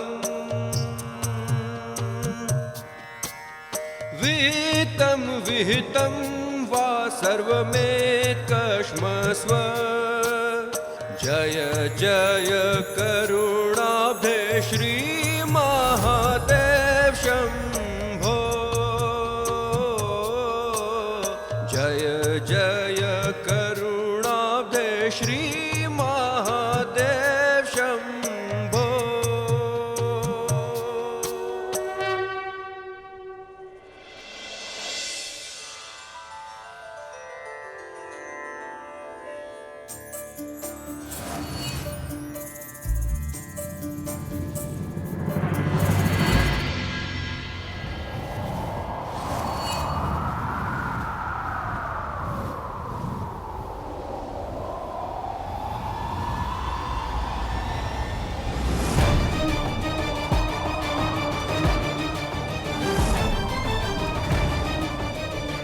अपने शक्ति का प्रयोग करिए कामदेव।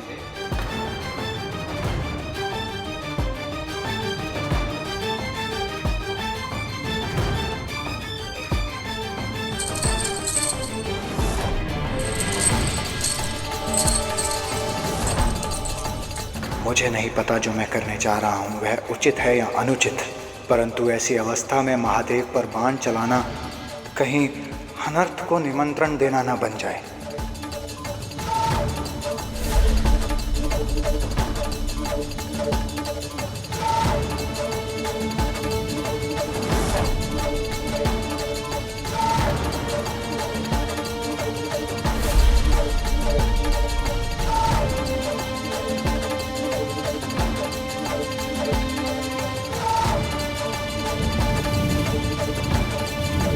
अचानक इतनी हवा कैसे चलने लगी?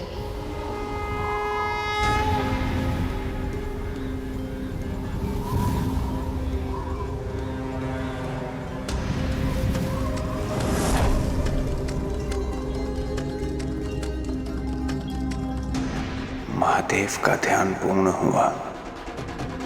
अब उन पर बाण चलाना उचित होगा।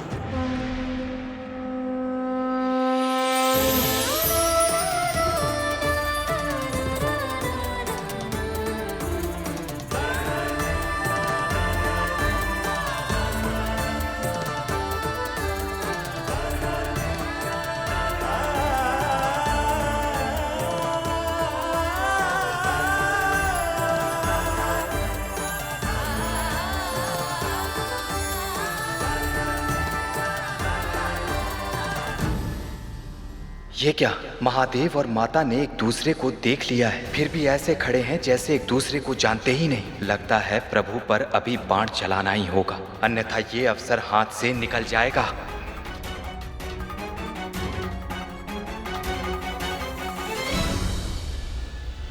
किस विचार में डूबे हैं कामदेव? यही समय है। महादेव समाधि से बाहर आ चुके हैं। देवी शैलपुत्री के साथ उनके नेत्र मिल चुके हैं। आपको बस इन दोनों को थोड़ी सी प्रेरणा देनी है।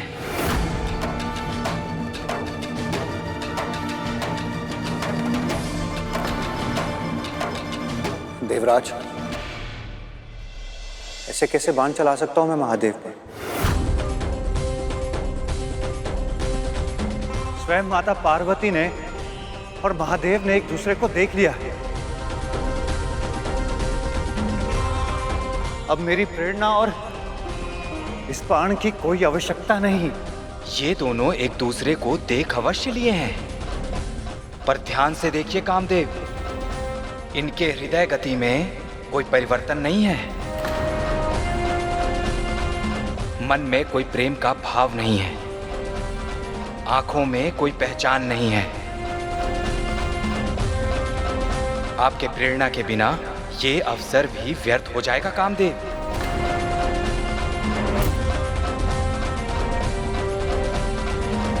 इसे मत गवाइए। बाण चलाइए कामदेव, बाण चलाइए।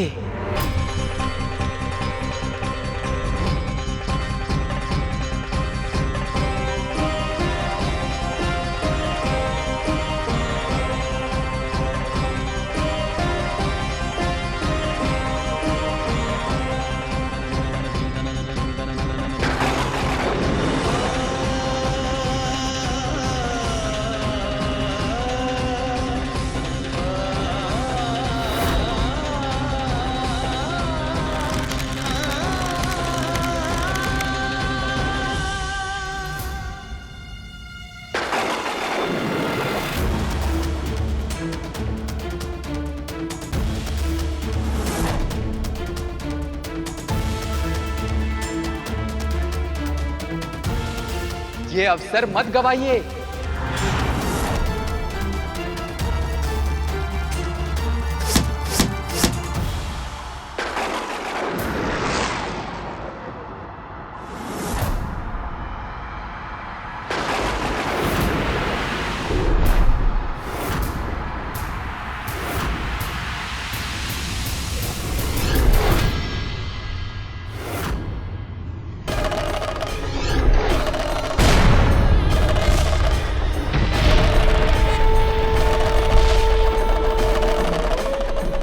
हमने जो सोचकर कामदेव द्वारा बाण चलवाया है वो पूरी योजना विफल हो गई। महादेव ने तीसरा नेत्र खोला है, अब अनर्थ होगा।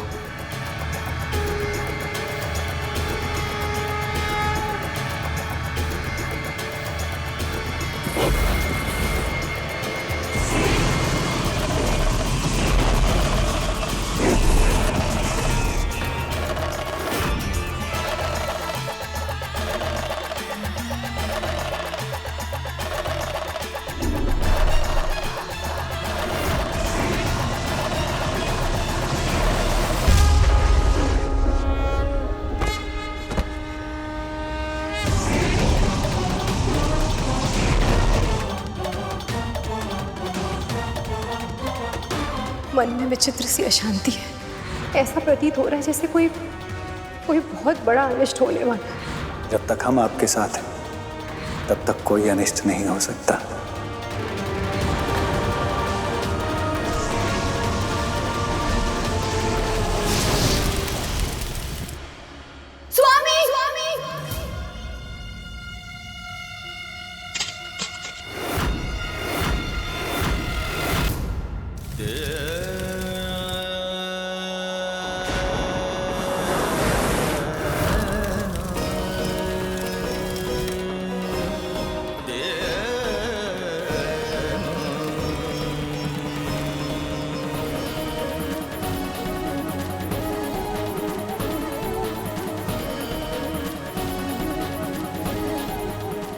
कामदेव ये जानते थे कि महादेव स्वयं आदि योगी है। तत्पश्चात उन्होंने शिव जी पर कामबाण का प्रयोग किया और जिस कारण महादेव के क्रोध का दंड उन्हें मिला और उनका तीसरा नेत्र खुलने के साथ ही देवी पार्वती को अपने पूर्व जन्म की सारी स्मृति जीवित हो उठी।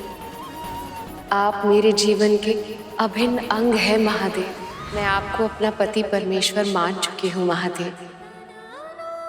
क्या आप भी मुझे अपनी अर्धांगिनी के रूप में स्वीकार करेंगे? यदि आपकी यही इच्छा है तो ऐसा ही होगा। ये वरमाला केवल और केवल महादेव के गले में सुशोभित होगी।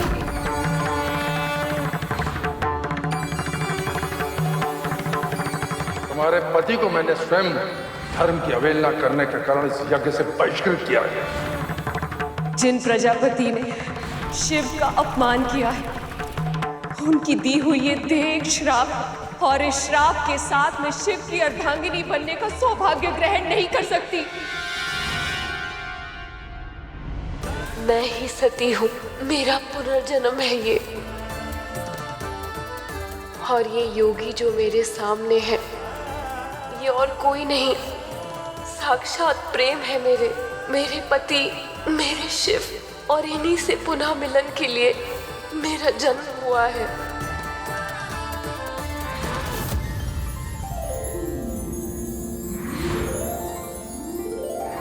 आपकी पुत्री श्याम वर्ण की है, इसलिए इन्हें काली के नाम से पुकारा जाएगा।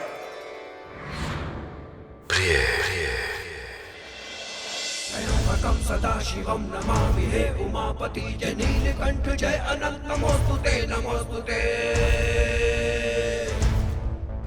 हो भोलेनाथ भक्तों के हो कष्ट से निवारते, ये सृष्टि सारी संकटों से शिव ही है उबारते।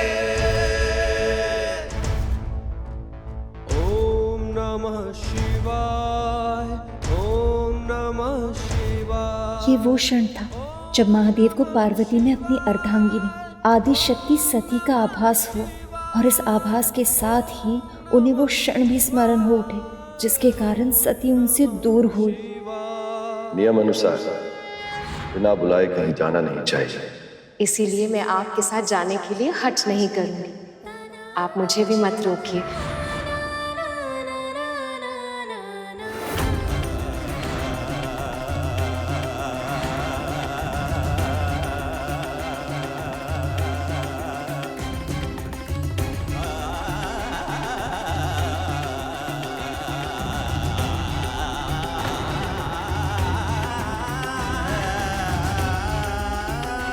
ऐसा क्यों किया महादेव ने?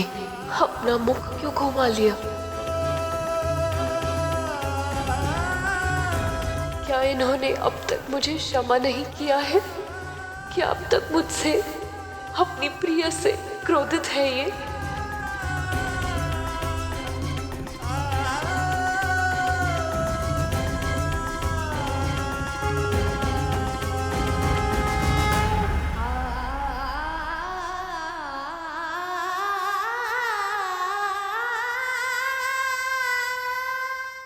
अब सभी देवता असमंजस में थे कि कामदेवी की पत्नी रति के विरोध करने पर भी सभी ने कामदेव को महादेव पर बाण चलाने पर विवश किया। अब वो उसे क्या उत्तर देंगे? शिव शक्ति को एक करने के लिए कामदेव को भस्म होना पड़ा। क्या महादेव के मुख फेर लेने से उनके प्राणों का बलिदान व्यर्थ हो जाएगा? ये क्या? अब तो ये दोनों एक दूसरे को पहचान रहे हैं, फिर भी इनका मिलन क्यों नहीं हो रहा है? क्या हो रहा है यहाँ?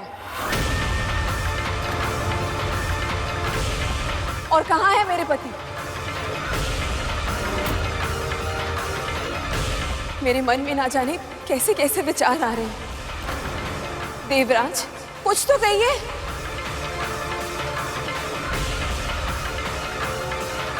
क्या वो उस कंदरा में है? स्वामी, स्वामी! ठहरो रति।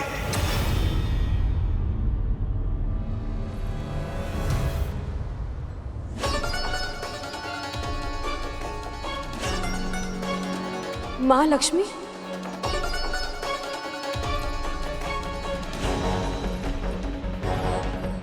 श्री नारायण, क्या हुआ है? कहाँ है मेरे पति?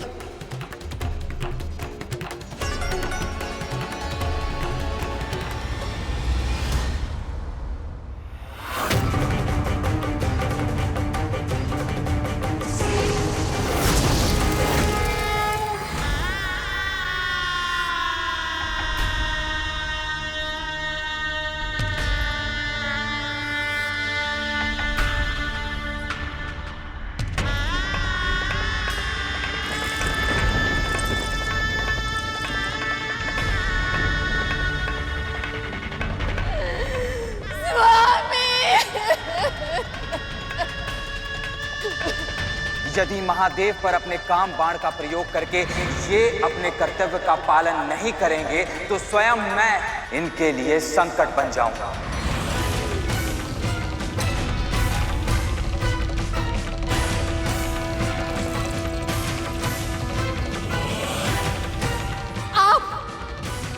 आपके कारण हुआ है ये अनर्थ।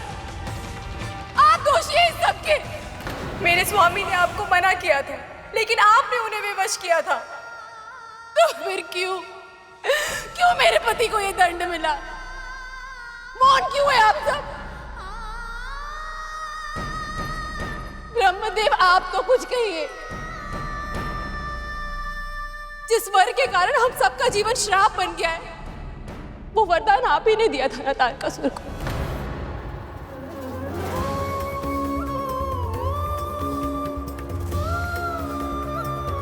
शिव तो आपके भक्त हैं श्री नारायण। आपकी इच्छा के विरुद्ध वो मेरे पति को हानि नहीं पहुंचाएंगे। किंतु मेरे पति, वो तो भस्म हो गए।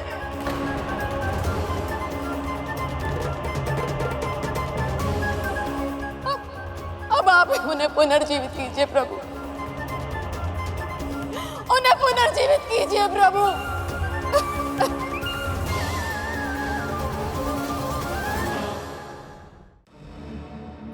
माँ, आप तो स्वयं सुहागन है, जानती है कि एक पत्नी के लिए अपने पति की अकाल मृत्यु से अधिक दुखदायक कुछ नहीं होता। फिर भी आप कौन है? कैसे माँ, कैसे? मेरी पीड़ा हर लीजिए माँ, मेरे पति को जीवन दान दे दीजिए माँ, उन्हें जीवन दान।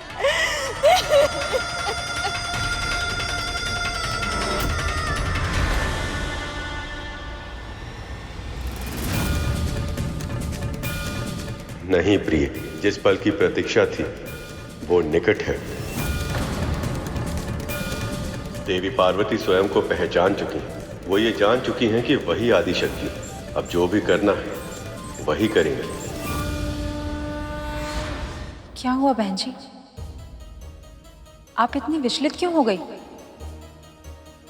किसी भी माँ के लिए अपने संतान को कष्ट में देखना, उसे पीड़ा सहते हुए देखना, किंतु फिर भी धैर्य रखना, ये बहुत कठिन होता। हर बात पे रोक टोक करती है, डांटती फटकारती है और फिर प्रेम करने का स्वाब भी करती है। आप बहुत बुरी माँ है, मैंने आपसे बुरी माँ कभी आज तक नहीं देखी। चुप! आप सही कह रही हैं बहन जी, चोट भले ही संतान को लगे पर कष्ट तो माँ को ही ना होता है।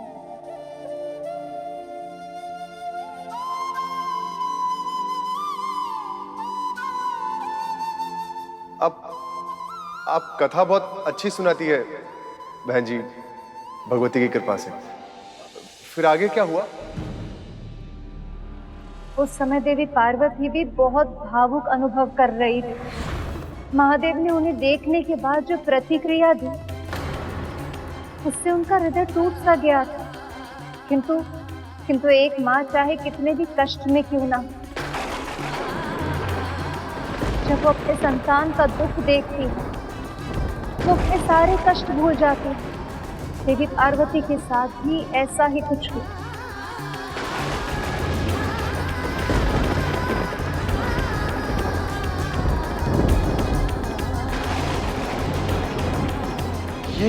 ये क्या हो रहा है?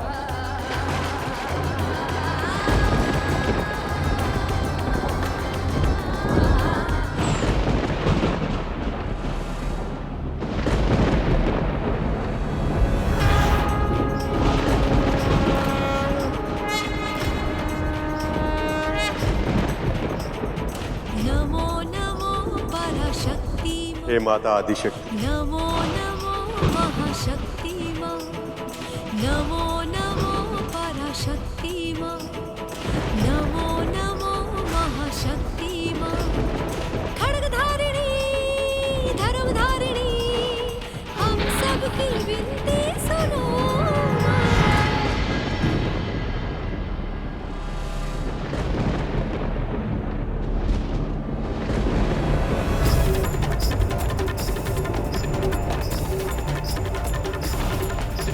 माँ आदिशक्ति बहुत ही क्रोधित लग रही हैं। अवश्य इन्हें ज्ञात है कि मैंने कामदेव को शिव जी पर बाण चलाने के लिए विवश किया है। कहीं माँ मुझे मृत्यु दंड ना दे दे।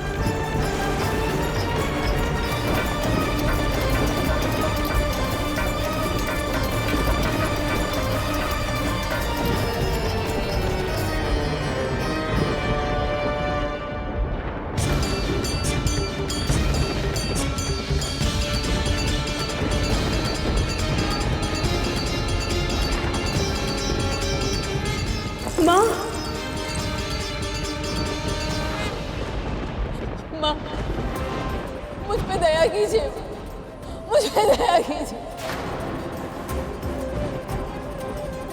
मेरे पति को क्षमा कर दीजिए माँ, उन्हें पुनः जीवित कर दीजिए माँ।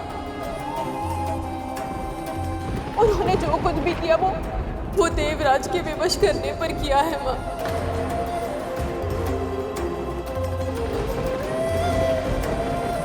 क्यों किया है आपने ये?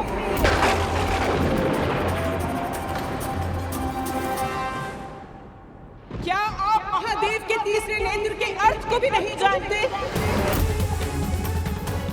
वो ब्रह्म ज्ञानी है, मुक्ति का मार्ग ज्ञात है उन्हें।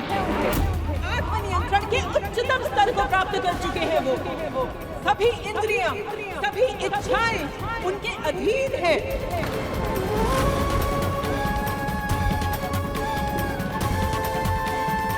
आप सबको ये विचार भी कैसे आया कि कामदेव के बाण के प्रभाव से महादेव अपनी साधना छोड़ देंगे?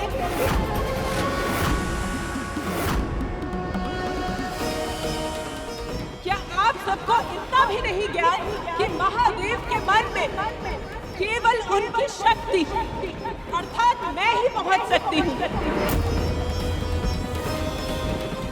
और केवल महादेव ही नहीं, किसी भी सात्विक व्यवहार का पालन करने वाले पति के मन में काम भावना केवल उसकी पत्नी ही जगा सकती है। क्या ये साधारण से तत्व का भी ज्ञान नहीं है आपको? और आप सबके इस अनुचित हस्तक्षेप से न केवल रति ने अपने पति को खो दिया है, अपितु ये पूरा संसार ही उजड़ गया है।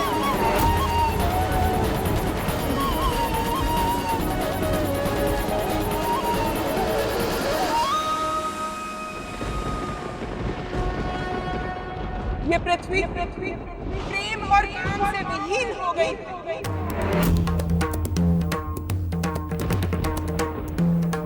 प्रजनन रुक गया। कामदेव के मृत्यु के परिणाम इससे भी अधिक भयानक है। काम का अर्थ होता है इच्छा, और इच्छा जीवन को उद्देश्य देती है, किसी भी कार्य का निर्वाह करने के लिए प्रेरणा देती है। और कामदेव की अनुपस्थिति में विद्यार्थी अपनी शिक्षा ग्रहण नहीं कर पा रहे हैं।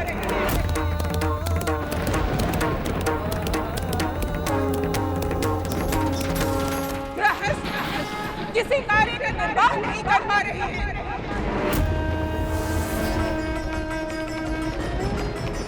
व्यापार की गति रुक गई।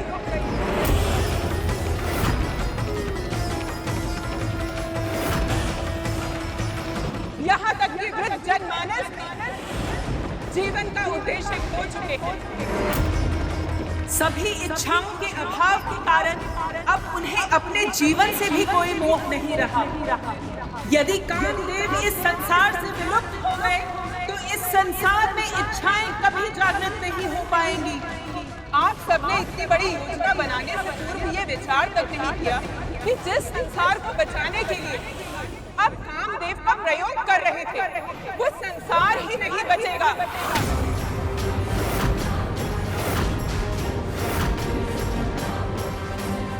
यदि कामदेव का अस्तित्व समाप्त हो गया, मुझे क्षमा कर दीजिए मां,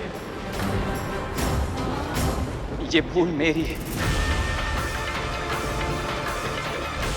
सत्य तो ये है कि तारकासुर के आतंक के सामने कुछ और सोचने और समझने की शक्ति समाप्त हो गई थी। पर एक अपराधी को दंड दिलाने की व्याकुलता में स्वयं मैं अपराध कर बैठा। मुझसे बहुत बड़ी भूल हो गई मां, मुझे क्षमा कर दीजिए, क्षमा कर दीजिए।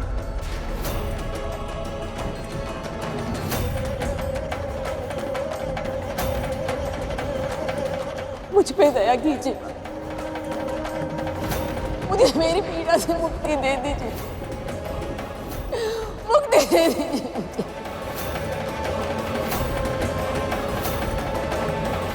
जिस संसार में मेरे स्वामी, उसमें क्षण भर भी सांस लेना मेरे लिए असंभव है। मेरा जन्म ही प्रेम के विस्तार के लिए हुआ था। प्रेम ही मेरी प्राण वायु है, मेरे जीवन का आधार। और जब साक्षात प्रेम स्वरूप मेरे स्वामी ही नहीं रहे तो मैं कैसे जीऊं?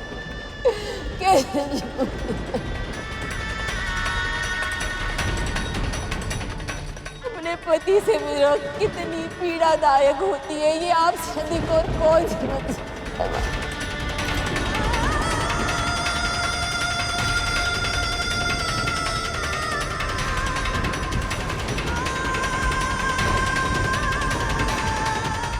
मुझे क्षमा करिए माँ। अपनी पीड़ा में मैं भावुक हो गई थी। देवराज के दबाव में ही सके, परंतु कामदेव से भूल तो हुई है ना पुत्री।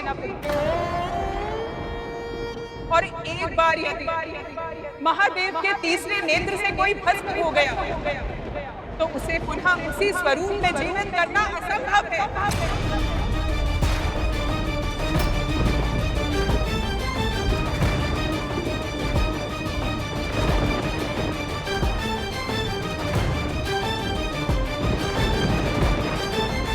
परंतु तुम दुखी मत हो पुत्री, मैं तुम्हें वरदान देती हूँ, अदृश्य रूप में कामदेव इस प्रकृति में सदा विद्यमान रहेंगे और केवल तुम ही उन्हें देख सकोगे।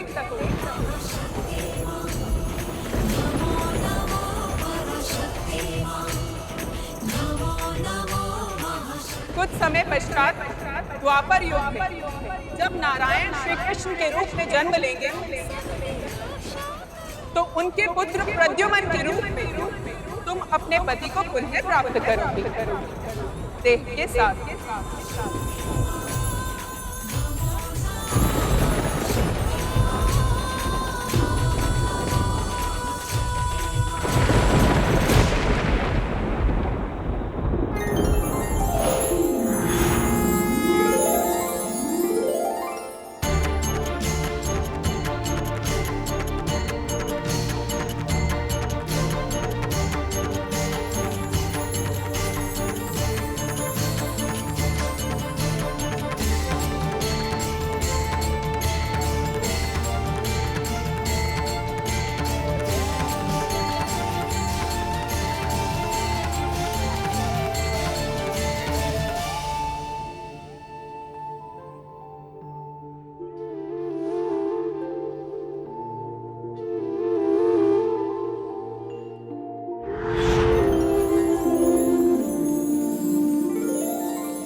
हे माता आदिशक्ति, हमारा प्रणाम स्वीकार करें।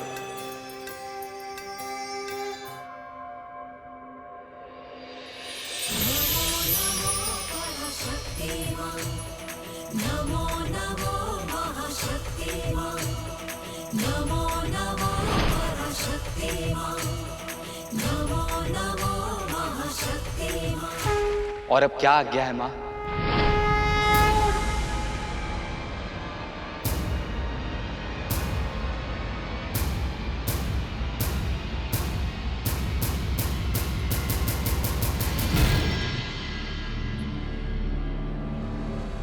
क्या महादेव ने मुझे अपनी पिछली जन्म के भूल के लिए अब तक क्षमा नहीं किया?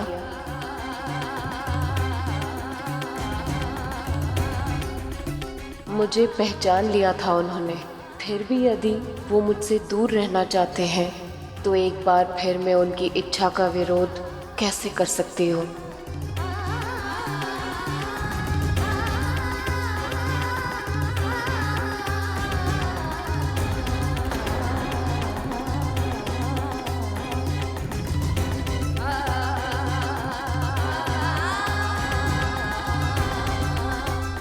ऐसा क्यों कर रही हैं माँ? माना हमसे बहुत बड़ा अपराध हुआ है, किंतु महादेव को बिना मिले क्यों जा रही हैं माँ? उसके बाद देवी पार्वती अपने पिता महाराज हेमवंत के महल लौट आए।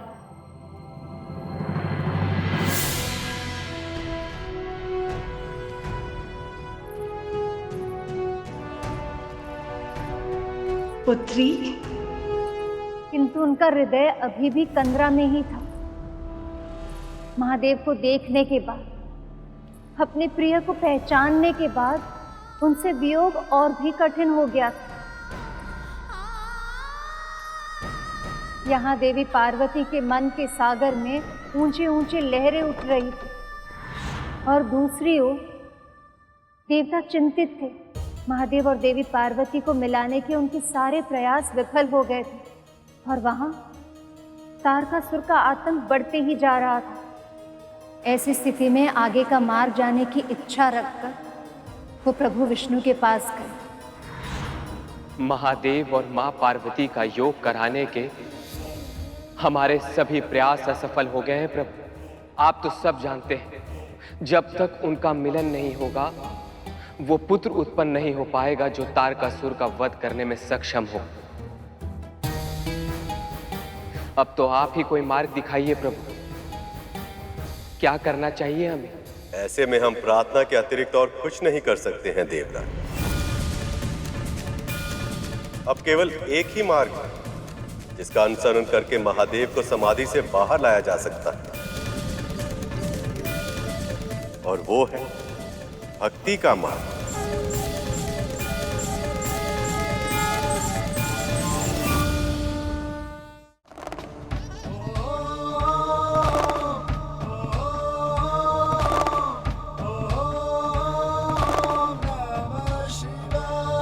हमें महादेव को साधना से जगाने के लिए उनका आवाहन करना होगा।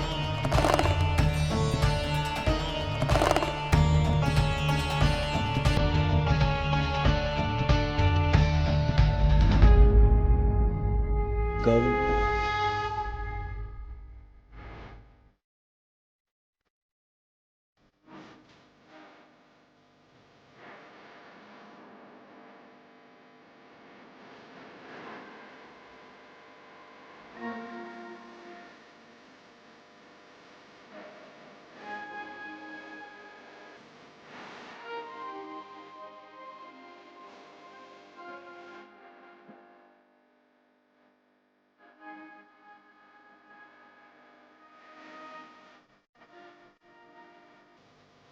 भुजगेन्द्र सदा वसन्तं हृदयारविन्दे।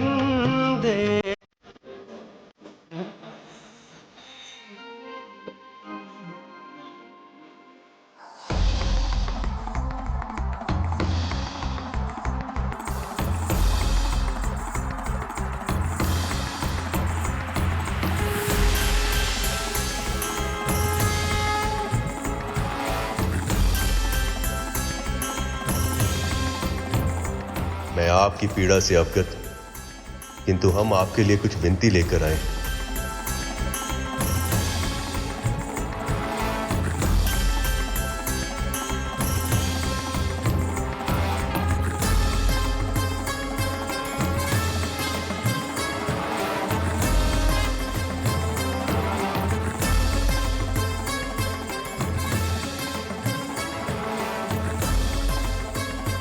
क्या हुआ सखा?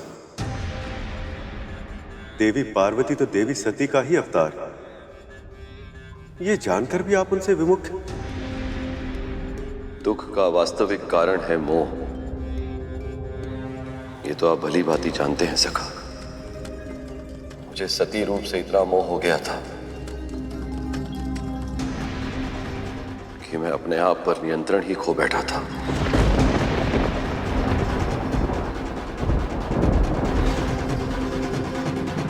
संयम को वापस पाने के लिए मुझे बहुत समय लगा, और यदि फिर से वैसा ही कुछ हो गया तो उसे सहना मेरे लिए अत्यंत कठिन हो जाएगा सखा। अतीत के कर्मों को किसी के आज से जोड़ना कितना उचित है, ये निर्णय लेने में आप सक्षम हैं महादेव। मैं आपसे बस इतना कहूं कि देवी पार्वती इस जन्म पूर्ण रूप से आपके लिए समर्पित है। आप अपने हृदय में झांक कर देखिए, क्या उस सेवा में आपको प्रेम दिखाई नहीं दे रहा?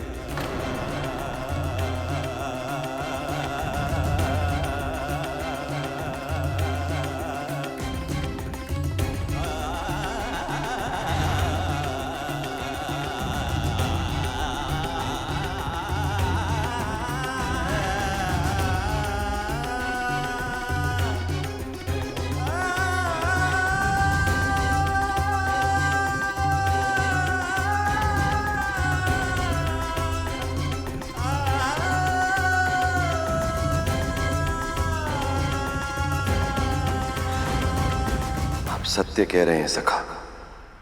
उनके प्रेम, उनकी सेवा से अछूता नहीं हूं मैं। इतने समय बाद जब वो मेरे समक्ष आए और मुझे जो आभास हुआ उसे शब्दों में व्यक्त करना असंभव है। मुझे ऐसा प्रतीत हुआ जैसे कोई मेरा ही अंग मुझसे बिछुड़ गया था और फिर से मेरे सामने आ गया। उनकी स्थिति भी ऐसी ही है महादेव। जब से आपने उन्हें अस्वीकार किया, लगभग प्राणहीन हो गई हैं। बस जैसे सांसें ले रही, संभवतः किसी चमत्कार की आशा।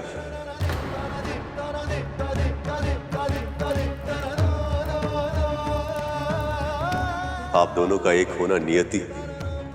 ये विवाह जितना आप दोनों के लिए महत्वपूर्ण है, उतना ही आवश्यक इस संसार के लिए भी है। यदि आप दोनों के मिलने में और विलंब हुआ तो तारकासुर संपूर्ण ब्रह्मांड का नाश कर देगा।